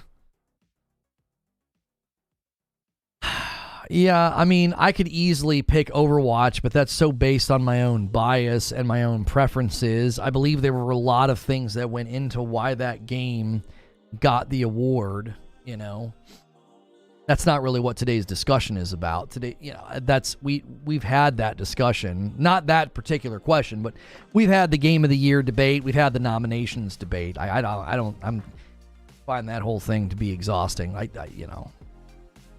Xbox, the Xbox tax and all of that. It's like debating flat earthers. It's just not fun. We keep hearing a PC launcher is coming, but only rumors. I'll be honest, I really hope they don't do that. I really hope they don't do a PC launcher. I don't know. I feel like all you do when you do that is it confuses people. It's got to be at a really good quality. I feel like so many of the launchers that I have to use, they're not good, whether it's Origin or Uplay or the Xbox Store. It's like, come on, just use Steam, I get why they would want to do it. You want to bypass the 30% that you've got to share with Steam, but it just doesn't seem like it's worth the time and energy. Somebody argued in favor of it a while back, and I felt like they made a good argument. I don't remember what they said, but I remember having this discussion with somebody, and it was like, you know, I was like, what the heck? Why would you bother doing that? And I felt like they made a decent case as to why a PlayStation launcher would be good or would make sense for Sony to try to do it. And I was just like, I still think it's a stupid idea. Like, just use Steam, right? Kick your games over there after 18 months or so, and, you know, have a solid presence and good property and a good showing on the PC landscape. You know, the Last of Us Part 2 Remastered would likely come to PC, I think probably early 2025. They'll line that up with the next season. And don't let Iron Galaxy touch it, for Pete's sakes. I really hope more game studios take influence from Naughty Dog with the Lost Levels and director's commentary stuff. I want to see Corey talk about God of War 2018 cutscenes. Oh, talk over. Get his insight, etc. You know, here's the thing, though, Shelly. They didn't really go into too great a detail in the blog. I basically quoted it directly for most of that. I had 3 sections of the monologue, and that section of the monologue, I was mostly just directly quoting them. Are they going to be... Will I be able just to go in and watch the cutscenes, or will I have to play through the game? Because, like, there's a part of me that would enjoy that for God of War Ragnarok, but I wouldn't want to have to, like, replay the entire game. I'd love to just click a button and watch the scenes, just watch all the cutscenes and hear what they have to say for each individual one. I'm imagining they're going to let you do that in this game. I'm imagining. Eugene says, if it provides a unified ecosystem and lets me take PlayStation games to PC for free and gives integration, it's worth it. I think that might have been what somebody said, is that if they went with the PC launcher, then you wouldn't have to buy the game again. I feel like that's what somebody said. And I found that to be decently compelling as an argument. But again, I also feel like it just feels like such a losing battle. It just feels like a lot. Maybe it is the right choice. Maybe it is better for the consumer, and then they can, you know, with the Portal and PC and the potential of cloud coming, maybe that's the right move. I just don't like having all these other launchers, especially if they're not very good, right? There'll probably be a Lost Levels menu. You have to beat the game first. They did this for part 1, basically. The whole cast reacts to the entire cutscenes. I think you can do both. You have to beat the game first, though. Okay. No, because I would love to do that. I kind of agree with you. It would be really fun to, like, watch cutscenes in a game like Hellblade. And because one of the cool things about Hellblade is you can go watch that documentary about, like, how they made the game and what they did. And it was really, really cool. It was really insightful. It'd be even cooler if I could go back and watch all the cutscenes in Hellblade and be like, oh, wow, that's what went into this scene, or that, you know, that's what they were thinking when they wrote this sequence, or that voice actor thought this about the lines or the script or whatever. I like that kind of stuff. I think that kind of stuff's really interesting. You don't think Sony could make a good PC launcher? It's not that I don't think they could make a good PC launcher. It's that generally all the launchers I've used haven't been that great. The EA launcher, the Origin launcher, because there's like a separate one for EA games that you can use, like if you have EA Play. So there's the EA one, then there's the Origin one, then there's the Uplay one, then there's the Xbox one, and I feel like none of them are very good. Like the Blizzard launcher, I think was like okay. It was fine. It didn't seem to have any issues. I feel like I've always had issues with the other launchers. That's what I'm getting at. These director commentaries are for every cutscene, so you get all the things and the bits that get overlooked in a typical documentary. Butter says, Valve has done this with every game they made. You can go back and run through Half-Life and Portal with dev commentary. Really? Gilly Deniz says, welcome back, Lono. We missed you. Thank you so much, dude. Somehow Steam just figured it out. I mean, I'm sure Steam went through rough stages. I wasn't there in the early days with Steam. I don't think I was. if there's a way to check that, like when I made my account, but I'm sure Steam had rough moments or, you know, rough versions, or I don't know. I mean, they've had a long time to kind of smooth it out and perfect it and get it right. Deleted levels and scenes, director's commentary. Sony's really leaning into the movie game meme. That's true. That's true. Yeah. If I was like a, you know, a Sony hating channel, that's a video I would make, you know? I told you. I told you all they do is make movie games. Now they're releasing their games with director's commentary for the cutscenes. What do you watch games over there? Y'all don't play games, you watch games. You know what I'm saying? Somebody's got to make that. Somebody get Doc Dark in here. I'll get him his new video. Although he's not supposed to talk about PlayStation on his channel now. I don't know if he'll be able to do that. Jay Barry will come after him again. They've even done it for Team Fortress and Alex, which is weird, but it's very cool to hear the devs talk about what they did. When I PC gamed, it was at a time no one wanted to use Steam. It was horrible. Don't give him any ideas. I think that's a funny video. My issue with launchers, says Talica, is how they do their storage. If they all had the same storage system as Steam, I'd be fine using other launchers. I'm not sure what you mean, Talica. Like, what do you mean by how they do their storage? Just install the game on your computer, right? I'm not sure what you're referring to.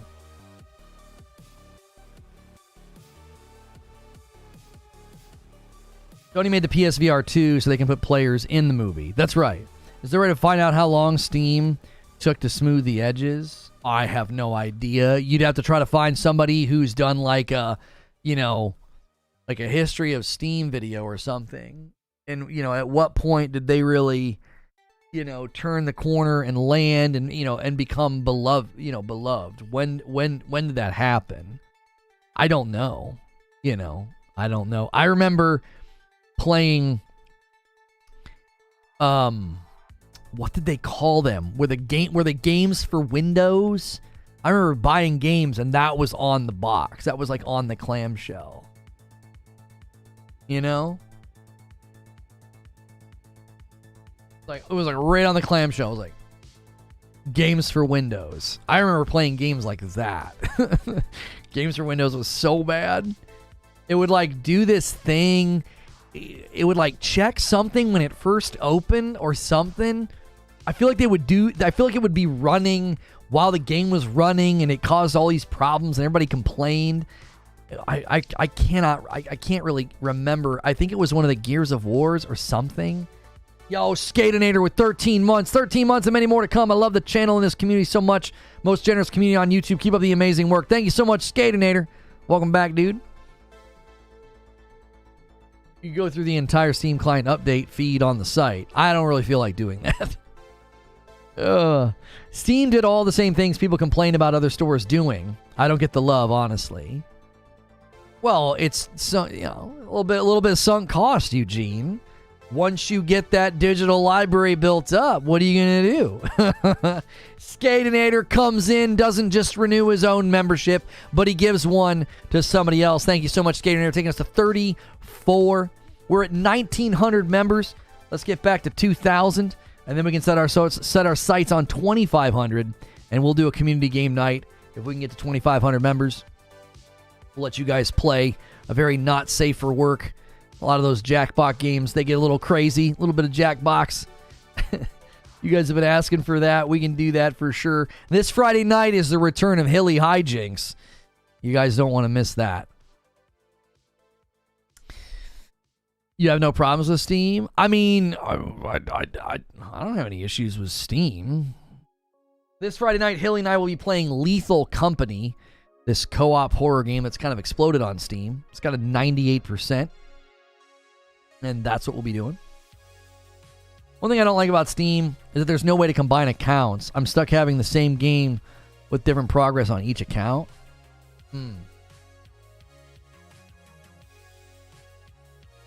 Yeah, Capono, you don't need to say that. Help Lono get back into the algo. You don't need to say that. just Show up, hit like, gift the members, chat a bunch, lurk, listen, do all the things, all those things support what we do here. I guess you just start off a villain and you become a hero. You think it was conspicuous that PC and multiplayer were absent from the remaster? I think that says something about them not being included. I'm not sure what you mean by PC. I mean, multiplayer not being included is not surprising at all. My personal opinion is that Factions 2 will either take a really long time to come out, or they're just going to roll it in as a mode. They're just going to roll it in as a mode when The Last of Us Part 3 comes out. Why do you need multiple Steam accounts? Yeah, I'm not sure why he needs multiple Steam accounts. I love Steam, and I don't use Steam. They test good games for us console players. It's why there's no Half-Life 3. They don't need to. They're making bank off Steam as the main central platform for PC gaming, as they control 50 to 70% of the PC games market. Yeah, every time Portal 3 comes up, there's people that worked on the original. A lot of the talent is like, hey, I'd be willing to come back. But where are the devs still around? Like, are those teams still around? I don't know. I've not followed, the teams that worked on Half-Life 2 and Portal 2. I don't know if those devs, what they're doing right now. Have they dispersed? Are they working at other companies? I don't know. I've not followed it. You think a PC port comes later this year? You're already in 2024, Eugene. Goodness gracious. Like, can we get through Christmas? 5 gifted members from the bright side. Bumps the line to 39. He says, come on, let's get back to 2,000 members. And then we can set our sights on 2,500. Lono, devs have a longer lifespan than 20 years. I'm not sure what you mean, Paris. I literally mean, like, are the teams still together? Like, are they still around? And what if they are, what are they working on? You know what I mean? Like, I don't know. I've not followed them. It'll come in 2024 for sure.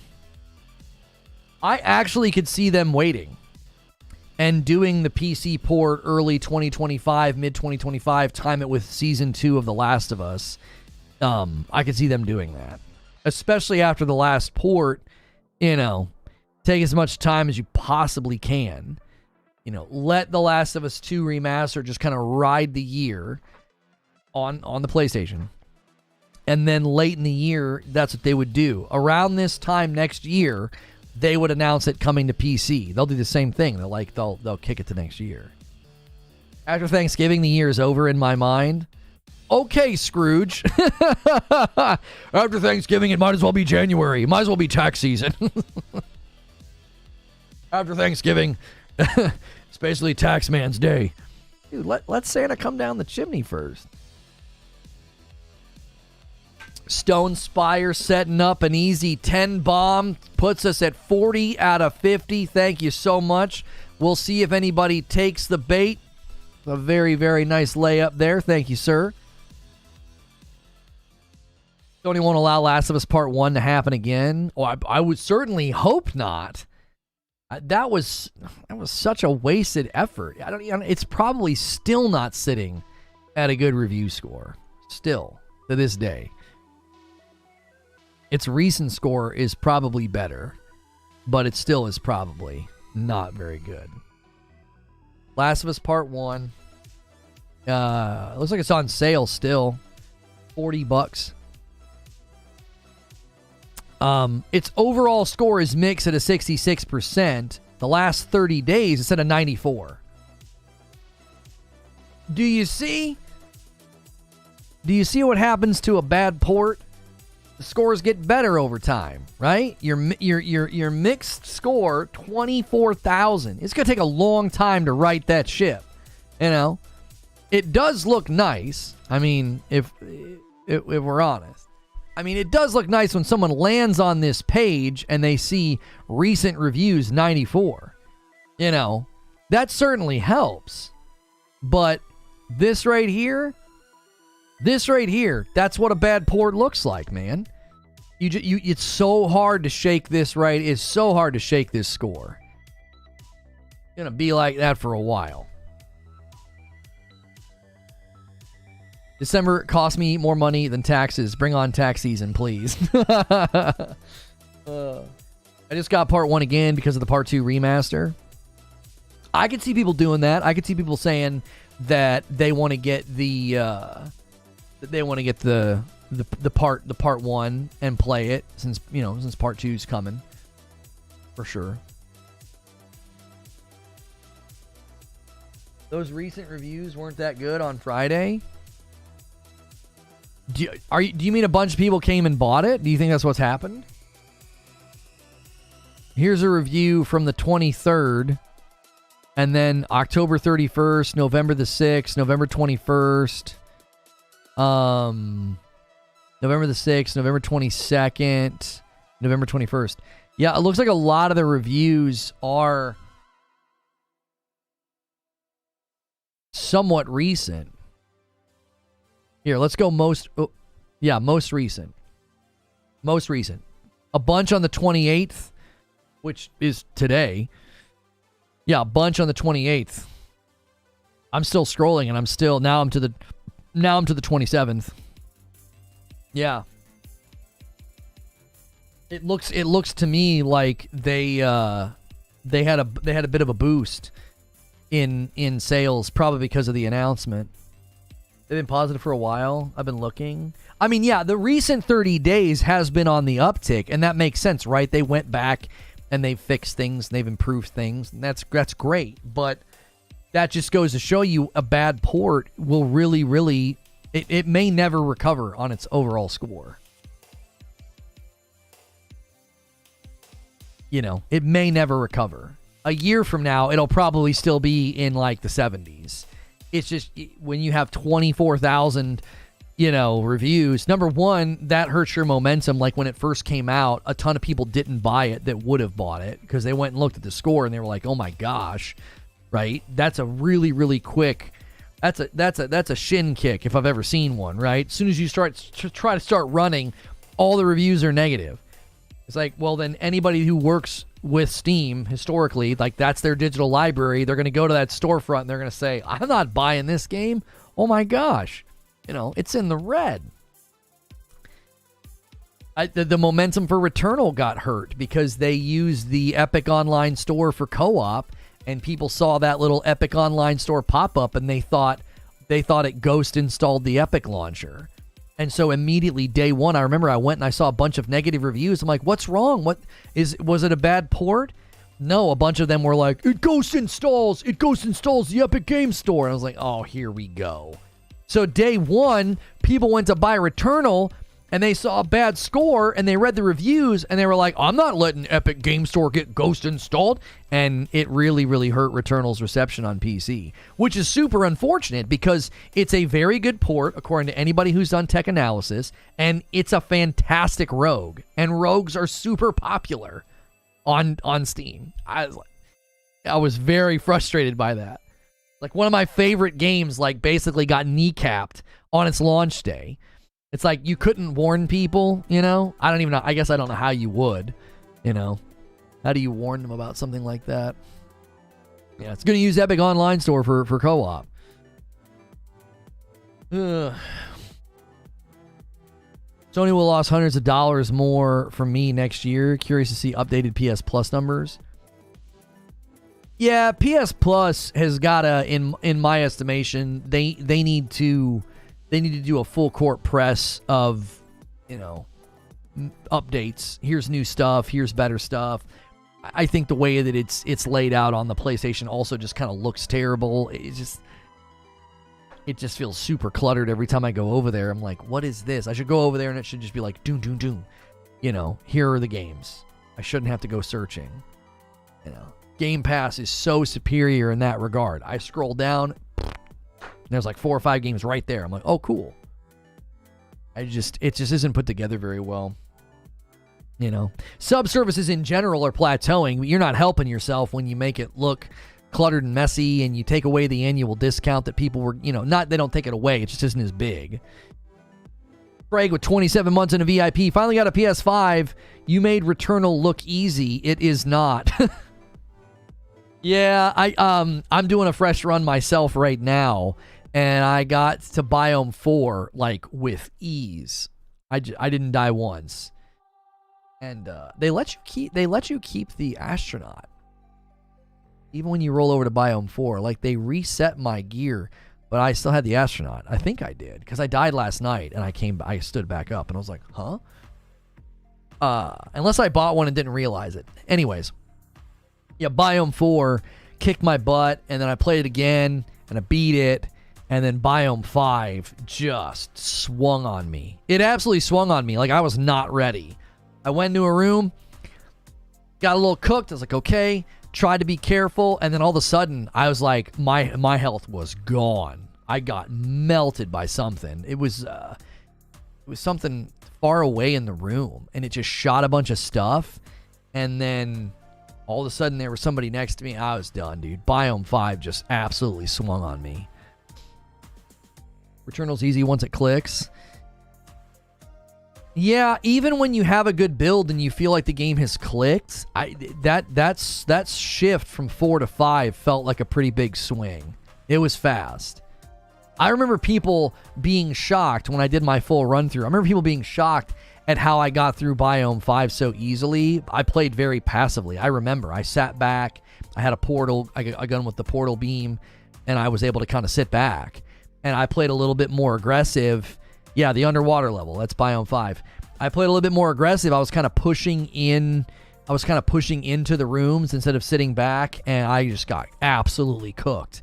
I went in this one room, and as soon as I stepped over to the right, I realized I had overextended, and it was like, instead of retreating, I held my ground, and that was it. I died. It was, 5 is the hardest biome. It feels that way. I remember biome 6 not being as challenging. Biome 5 is, you gotta watch. You gotta watch out. You will... They've got some attacks that will light you up. You look down, you're like, oh my gosh, where'd my health go? Hollow Seeker with Portal. Yeah, that's my go-to. Hollow Seeker with Portal is so strong. Biome 4 boss, the portal wasn't working on him. I kept a weaker Hollow Seeker because of Portal Beam, and the Portal Beam didn't work on him. So I died. Next run, I had the same gun, same thing, and Portal Beam worked on him, and it really was shredding him good. 5 is ice. 6 is underwater. Wait, I went to the wrong one? I have not played it in such a long time. I thought 5 was underwater and 6 was ice. So I went to 6. That's probably why I got cooked. I didn't realize that. I thought it was the other way around.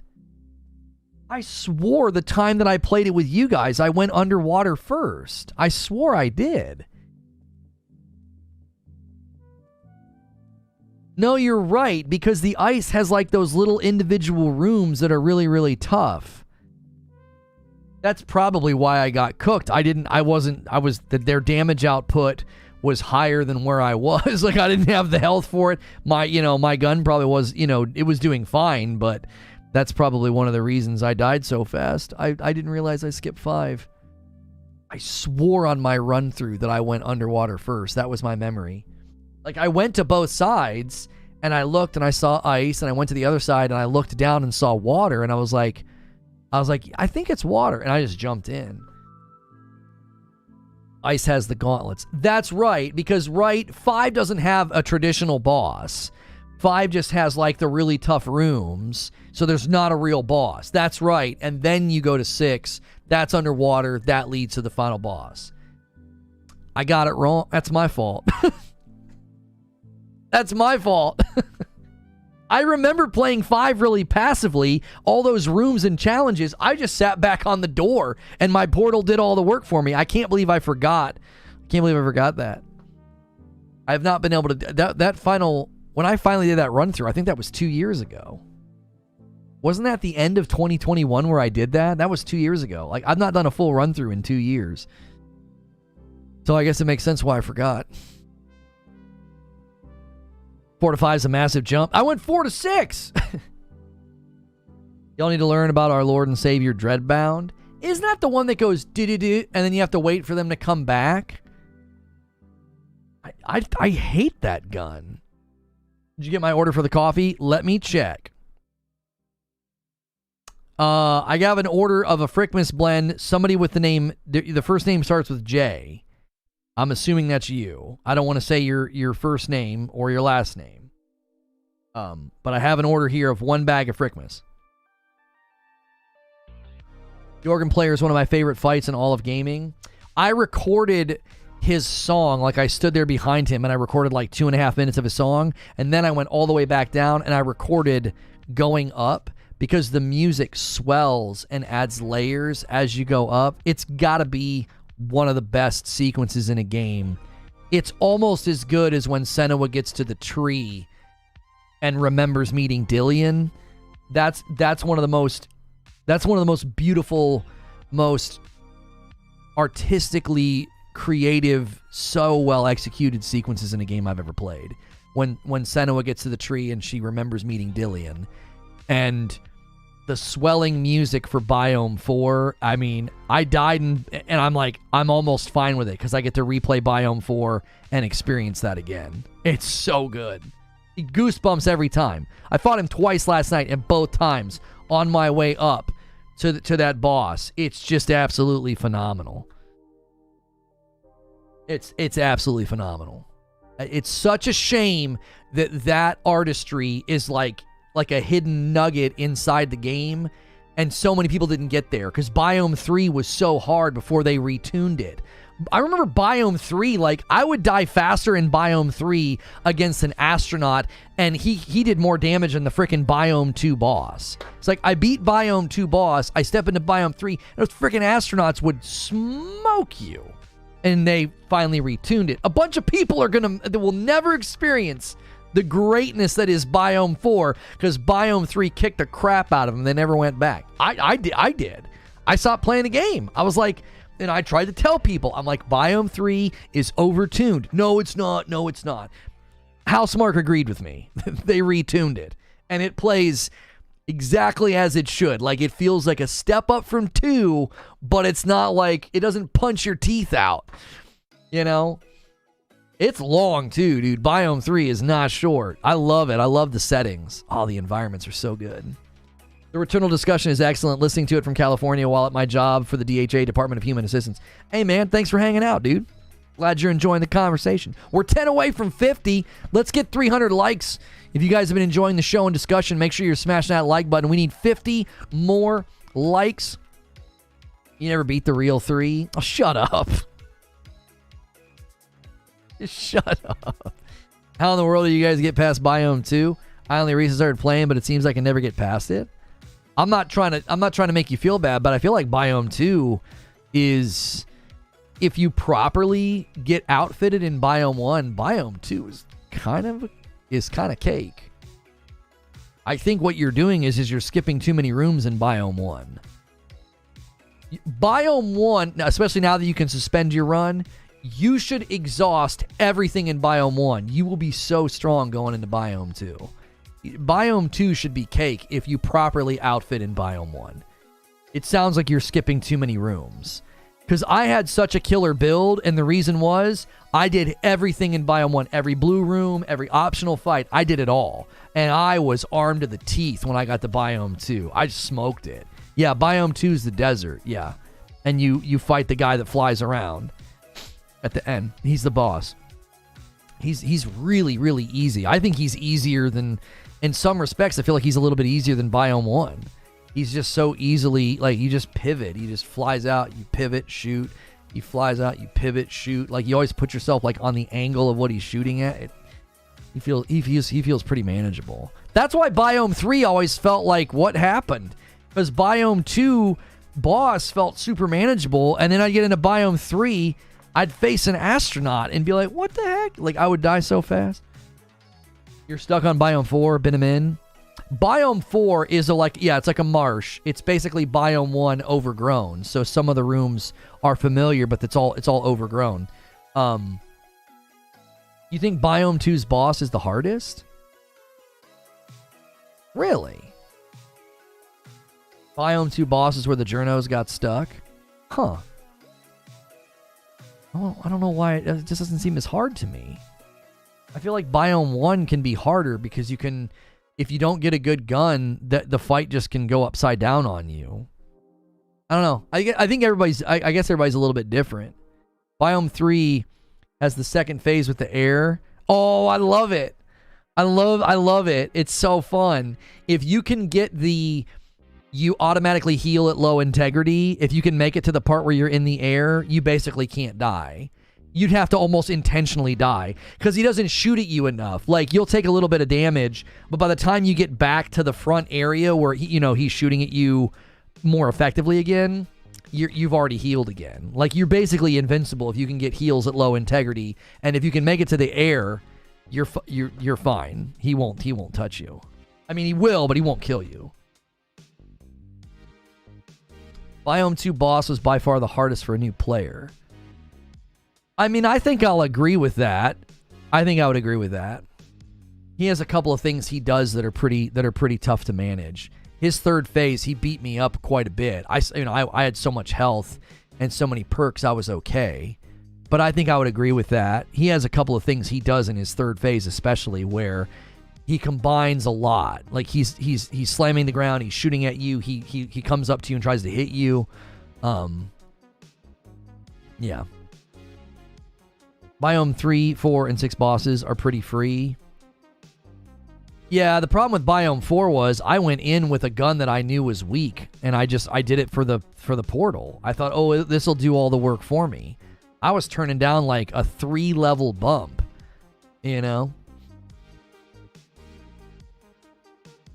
NCSoft, a global premier developer and publisher, today announced that it has signed a strategic global business partnership with Sony Interactive Entertainment.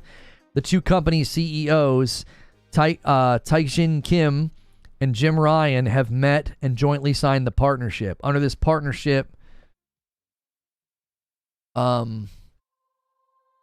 NCSoft and SIE will collaborate in various global business fields, including mobile. The two companies are evaluating a range of potential opportunities with an aim to foster strategic synergy, leveraging NCSoft's technological prowess and SIE's global leadership in the entertainment field. This partnership with SIE is the beginning of our efforts to build various synergies together, utilizing both companies' core competencies, technological capabilities, and expertise. We will deliver a new and enjoyable experience to our audience across and beyond genres and regions. This is Jim Ryan speaking. He says, partnering with NCSoft advances our strategy to expand beyond console and broaden PlayStation's reach to a wider audience. Like SIE, NCSoft shares a similar vision in creating high-quality, impactful entertainment experiences for players everywhere, and together, we're excited to collaborate to push the boundaries of gaming further. Yeah, Ryan was fired, though. He was walked out the door. Yeah. He just signed a partnership that's going to get PlayStation, it's going to get SIE into mobile.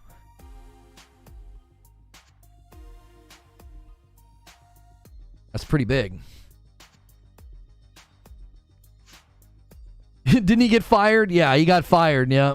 Now he's shaking hands with NCSoft's a CEO. Sure. What I'm hearing is this remaster is really changing The Last of Us Part 2. Yeah, we're well off subject. It didn't... We after about an hour and 20, the subject ran out of gas because it was like... nobody was really taking up a contrarian position. Everyone's like, this isn't a big deal. Sony partner with Shift Up. I'm assuming their owner, Stellar Blade. Yeah. They're considered what now? Second party or whatever it's called?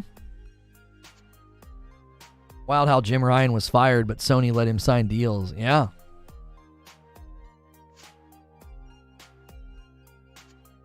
Can we reflect on some of NCSoft's projects recently?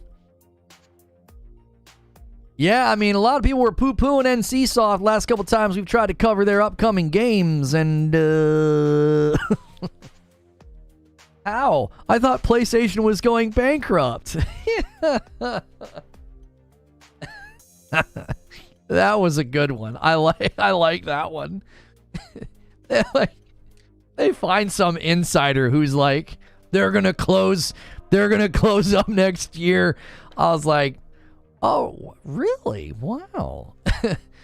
Well, we're talking about a massive lawsuit then. I guess they've been lying to the investors. They've been lying to the shareholders on all their earnings calls. But this guy seems to know what's going on. That one made me laugh. That one was good. Sony sure lets you down easy when they let you go. Talk about a golden parachute. CEOs have a different exit than just a guy working at Lowe's in the paint department. I mean, Jake, you can't possibly be buying into the nonsense that Jim Ryan was fired. Like, the people running with that narrative are conveniently only people who are like anti-Sony. They're nothing bias laden there at all. And they're also just ignoring the history of the position. The two former CEOs did the same thing. They hit 5 years and they got out. You know, the interim made it for 2 years. So it was 5, interim for 2. Jim Ryan's doing 5. There's nothing alarming at all about it. Fired no, voted out yes. Again, there's no evidence to even indicate that. There isn't. I have it on good authority from people at the company that is just simply not true. That's false. Was not voted out. This was his choice. You don't vote out a CEO that's getting you the gains and the growth that man was getting them. That would be absolutely ludicrous. Nobody in their right mind would vote out somebody who is getting them what he's supposed to get them. Fiduciary duty satisfied. Why would you vote him out? That doesn't make any sense. It's so tectonic to lose a CEO. There are times where they won't vote out a CEO because it would be more damaging. Like, it's like, no, this would be too damaging. We got to figure out how to right this ship. Like, this guy's crushing it for them. Voting him out would be absolutely absurd. Sneaky Wolf was 6 months into VIP. As someone who's never played any TLOU games, I love the remakes. I get to play them for the first time at their highest quality, my first playthrough. That's my bias too, Sneaky Wolf. It's like, I get to play this game at the best possible version, right? Eugene says, you don't let someone who you've pushed out continue to run your multi-billion-dollar business. That's absurd. Literally dumb AF thinking, and I'm not sorry. Right, like you actually think a guy that got voted out is just going to stay on and keep working? Correct, what I'm saying is not official. Let's be real. It's just what I think. Okay, let's press on what you think, though, Jake. You think a man that gets voted out is just going to stick around and keep working? That doesn't make any sense.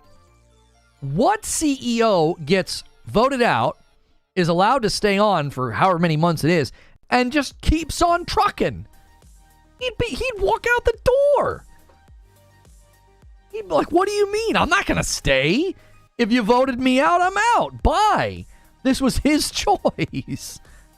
I don't think I've ever seen that before. We only dream up these instances because of tribal lines. It's like, well, I think this. Why? Well, because you don't like Sony. You're an Xbox guy. That's nothing wrong with being an Xbox guy, but like your bias is driving a narrative that is simply ludicrous. There is literally no instance where somebody like, we voted you out, but you can stay on for 6 months. We want you to stick around and really help us transition. Oh, and broker another deal for us with NCSoft, but we voted you out.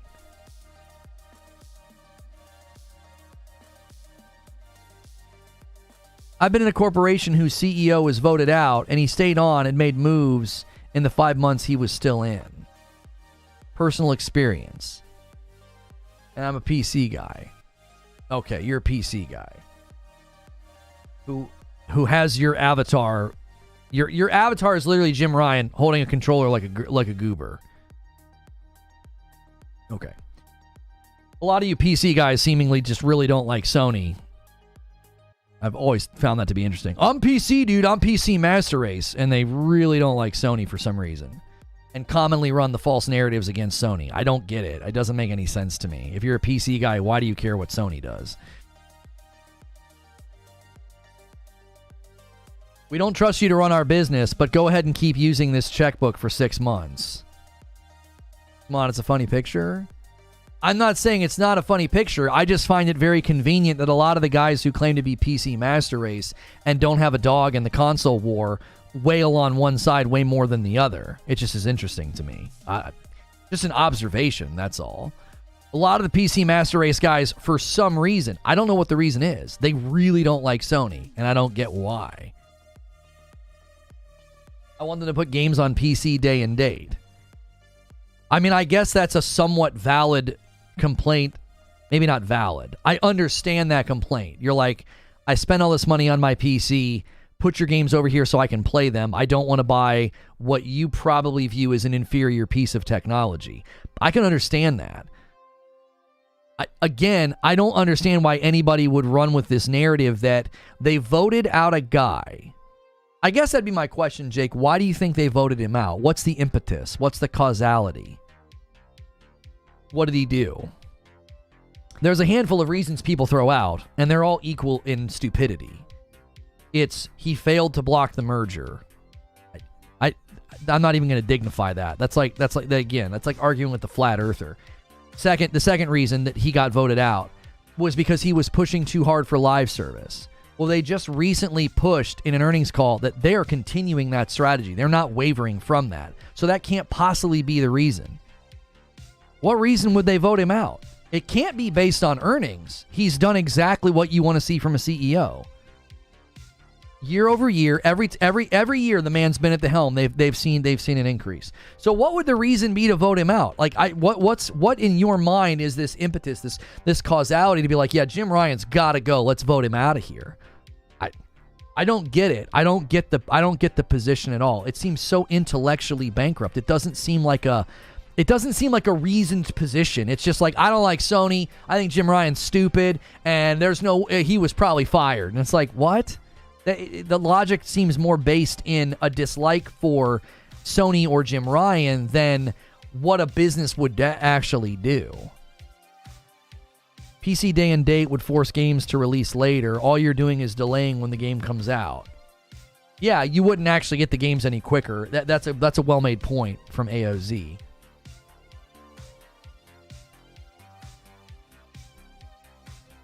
I've come from Sony now on PC. I don't hate Sony, rather the opposite. It has to be games as a service. They will say they're still focusing on them, but come on, you see it isn't working? There's no sun on the horizon. What evidence do you have that it's not working? What evidence do you have that their investment, that they just announced, by the way? This is always funny to me. They just announced this year the increase in investment in games as a service. And like 6 months later, people are like, yeah, it's clearly not working.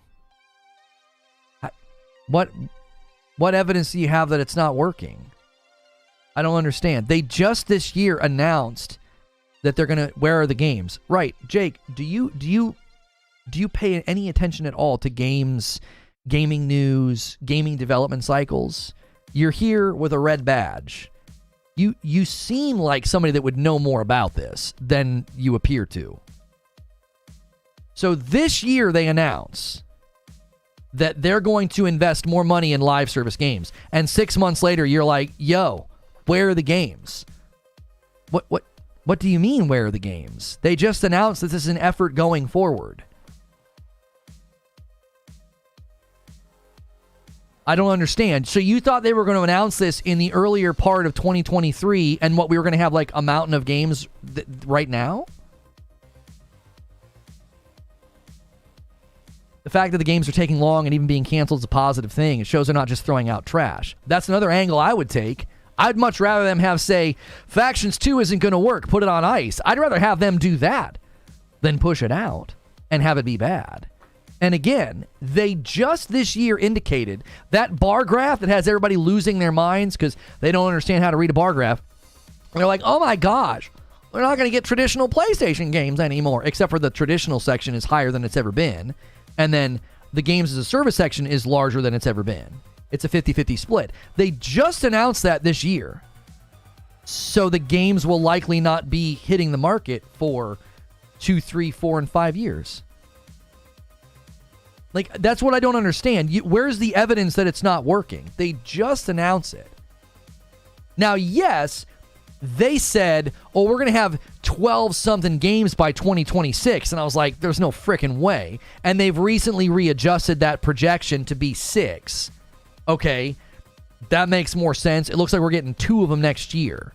We're going to get 2 of those 6 next year. One in Helldivers and the other in... What's the other one? I forget the other one. I saw somebody tweeting about this. There's 2 next year. No, not somebody tweeting about it. It was Shinobi. Shinobi confirmed on Reset Era, I think, that there's 2 live service games next year. So Sony can say wait until. You say you're not an Xbox guy, but again, you're passively taking up defending Xbox. Why would you care about wait until? That's something that commonly gets thrown at Xbox. What do you mean they can't say wait until? You're not, again, oh, Concord. Yeah, Concord and Helldivers 2 are apparently 2 live service games next year for PlayStation that are on target, from what we've heard. Okay. The Concord and Helldivers 2. I'm not saying that they're allowed to say wait until, Jake. I'm saying when a company says we're going to invest in live service games, and they say that in 2022 and 2023, I don't expect to see those games for a couple of years. I think that's reasonable. I think your position is unreasonable because you think they're going to announce it last year. They officially put it on the books in a webcast with the investment charts this year. And you're like, where are the games? I think your position's unreasonable. I think you know that it's unreasonable. What company says, we're going to make this thing, we're going to invest in this thing? You're like, sweet. And like 15 months later, you're like, hey, where are all the games? Like, if Xbox walked out and said, we're going to start heavily focusing on our existing IPs going forward, we're going to revisit a lot of our existing IPs, I wouldn't ask about them 15 months later. I'd be like, well, that's going to take a while. That sounds like a new thing that they're doing. They're reallocating funds. They're shifting money around in the budget. That's going to take a while. That's been spammed in here for Xbox. Why can't we use it for Sony? So they're investing. Okay, so we wait until 2025 or 2026. It's like you're not listening. I feel like you're not listening to me. So genuinely, you this is your position. I want you to state this. I loved pushing back on people on Twitter and making them defend Modern Warfare 3. I like watching people defend bad positions. I think it's good because maybe you'll start to feel the weaknesses in the position. So you genuinely believe that webcast this year with the chart that showed 50% games as a service, 50% traditional, you genuinely thought you would see a bunch of those games this year. That's your position. And the fact that you haven't seen those games is proof that it's not working. I want you to say that because it sounds absurd. That's your basis for Jim Ryan getting fired, by the way. That in a matter of months, they have a webcast, they announce a new investment into live service. Months later, you don't see any of the games and you're like, it's clearly not working. Jim Ryan was fired. What? It doesn't make any sense to me. The timing feels extremely backwards.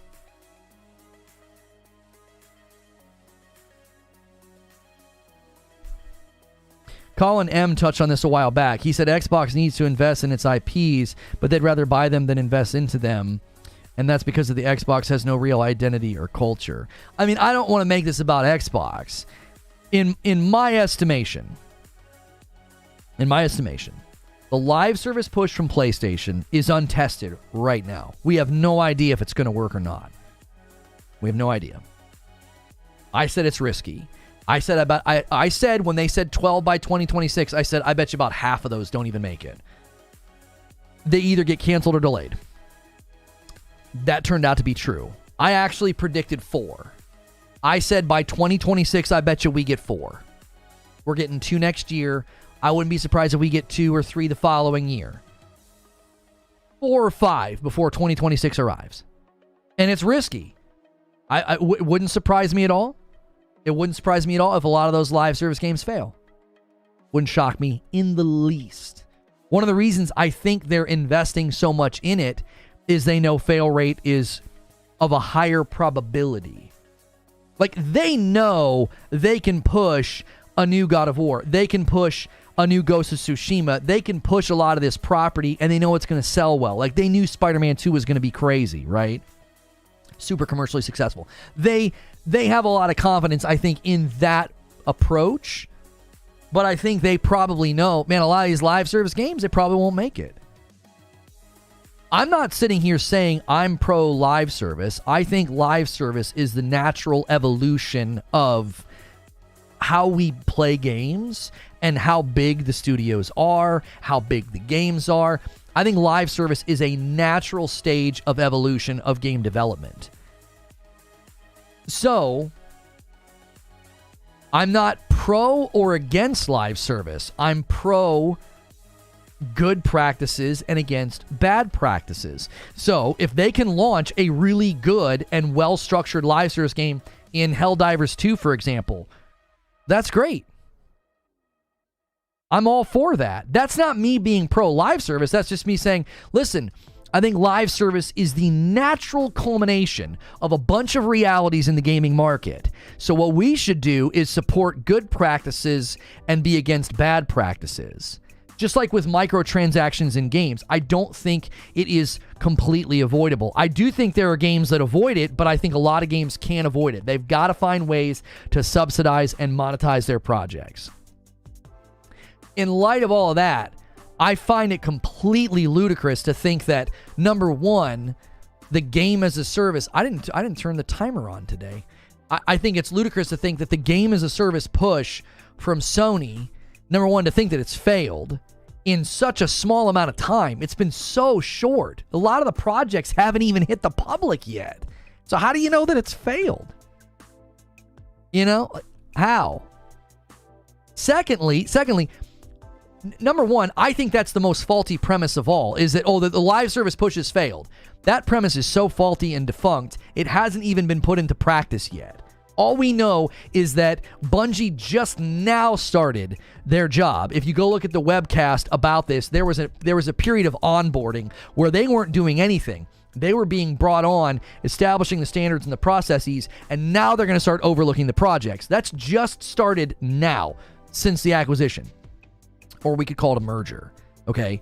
So I think premise starting position is completely destroyed. I don't think there's any reason to think it's failed. That doesn't mean that it won't fail. Currently, we can't say that it's failed. It hasn't even really started. If that's the premise for then thinking, speculating, or imagining that Jim Ryan was voted out, I think the position is virtually dead at that point. In addition to all of the other, I think, ludicrous natures of the idea that this man was voted out, is still staying on, and is signing deals with companies. Like, there's no fiduciary failing in Jim Ryan. So if that's not the reason to vote him out, you got to come up with another reason.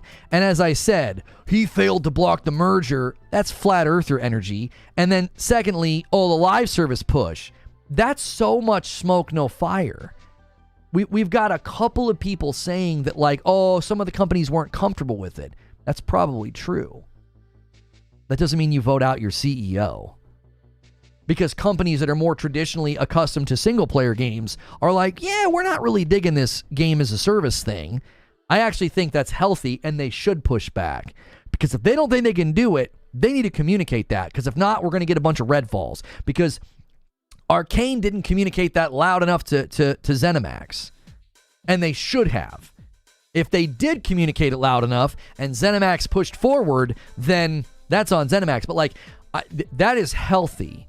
If they cast this vision for, we want a bunch of our property to straddle both realities. We want a new Aloy adventure single player Horizon 3, but we also want a Horizon multiplayer game.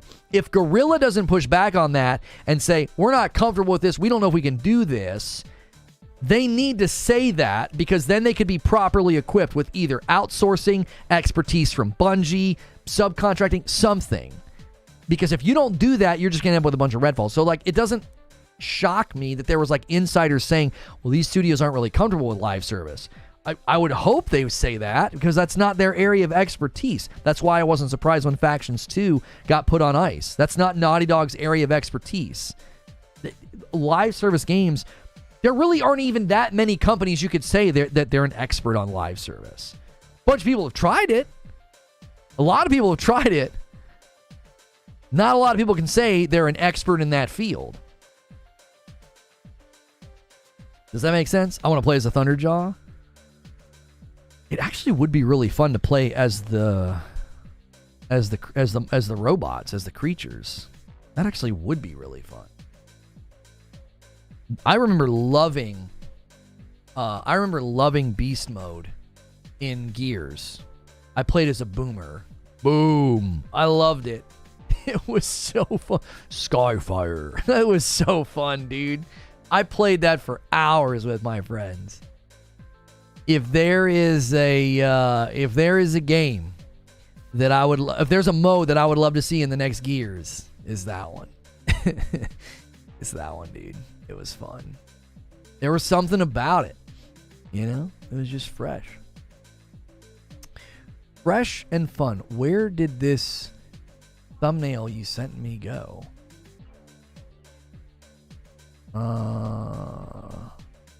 What did you... Did you save this as like a weird... Oh, did I put it in downloads? Ooh. What kind of a file is this thumbnail? Possible that I'm blind and looking right past it. Okay, let me open this again. And let me save this again. Oh, I see it. It's blending in. I see it. It's blending in with the two that I already have. It's like just similar enough that I was looking right past it. I got it.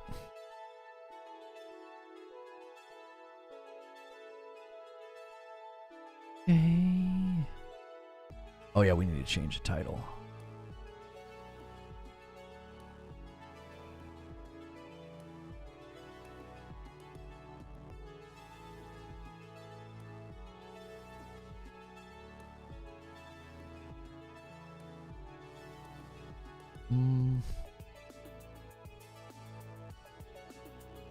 Okay.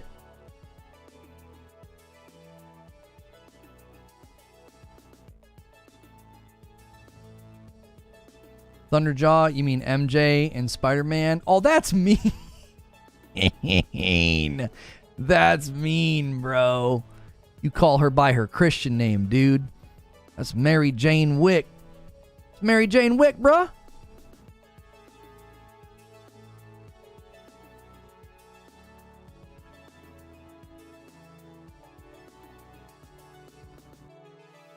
Just remember, Josh Allen's a Viking fan, not a Bills fan. What? Okay. I got a premiere for you guys. We'll go live with this shortly. Dude, they changed so much. Oh, okay, yeah, tomorrow.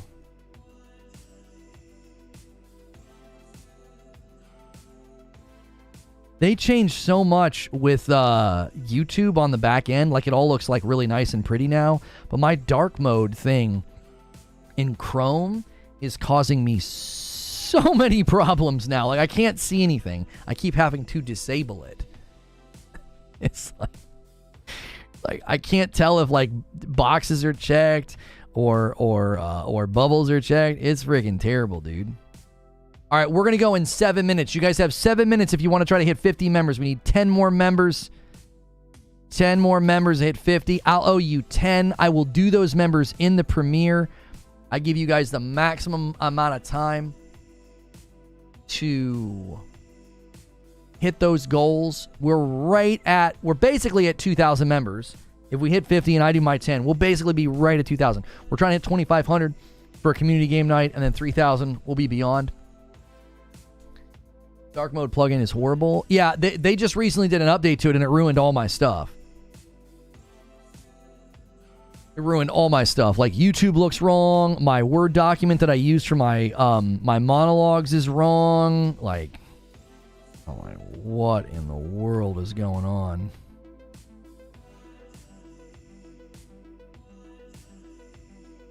Yeah, YouTube has dark mode native. I just need it to be turned on for a couple of sites, and it doesn't really work that way.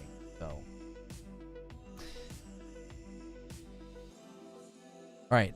In 6 minutes, we're going to go to this premiere. It's about Death Stranding 2's release date. We have conflicting information, and so I weigh in on it, and I give my thoughts on what's going on. And also, you know, I also give my thoughts and my preference on like what I hope they do, because marketing and release dates are a hot topic lately. Your first issue was using Chrome? I don't have any issues with it.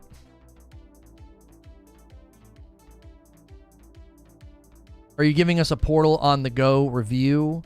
I think I need to do one. I probably should have done that last night. But we landed on this. I probably should have done one today because it's, you know, we like to do the live stream and the upload somewhat in the same hemisphere. So like today was a bit of a PlayStation day, you know, Last of Us and Death Stranding, similar hemispheres. We need 26 more likes for 300. Let's try to hit that before we leave. We got 5 minutes. If you guys want to scramble, do a bunch of single members. Let's get these final 10, and then I'll owe you 10. Now is a great time to do it. It typically goes to the more loyal folks that have stayed with the show throughout. A lot of the times right here at the end when we start talking about the premiere, people start leaving, and that's why it's a great time to start gifting. Will Hilly be drunk on Friday? I don't know about that. I'm sure we'll be drinking. We'll be drinking and having some laughs. We're not trying to get sloshed. Like, we try to have some, you know, we try to have some drinks and some chuckles. Today was good. We got the juices flowing after a week off. Yeah, for sure. For sure. I'm always a little bit torn, Capono. He's like, you know, I wonder if Lono enjoyed the break from YouTube, was ready to get back to it. I'm always a little bit torn because I enjoy the work and I enjoy the conversations. I don't like how everything gets drug into, you know, bad faith tribalism. I feel like we avoided that today. Jake says, I feel like I got yelled. My dad yelled at me today. I don't like this. Oh, come on. Even our back and forth, I feel like, was very tame. I was just trying to understand your position. I'm like, I don't know why in the frick people think this. Like, I just don't get it. You know, I don't get why people think he was fired. I don't see it. I don't see the angle. You know what I mean?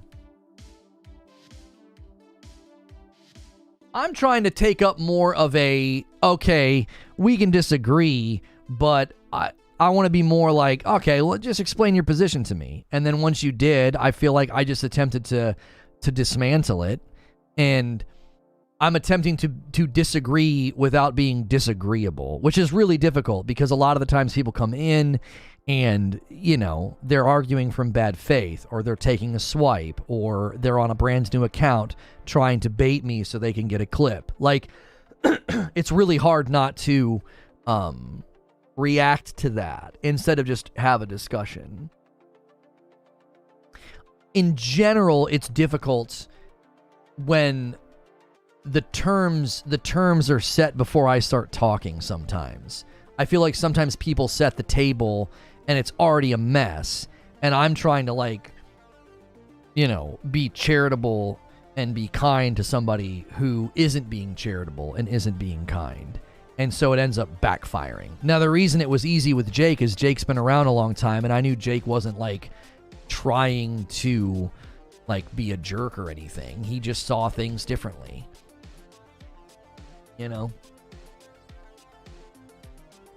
All right, guys, 2 minutes, and we're going to go to this premiere. I'm going to spam a link in chat. Listen, let's at least hit 300 likes. We only need 20 more. I guarantee you there's 400 people here. I guarantee you there's 20 folks who haven't hit like. If y'all have been lurking and enjoying the show, take a second and do that. Minimize the chat. Smash that like button.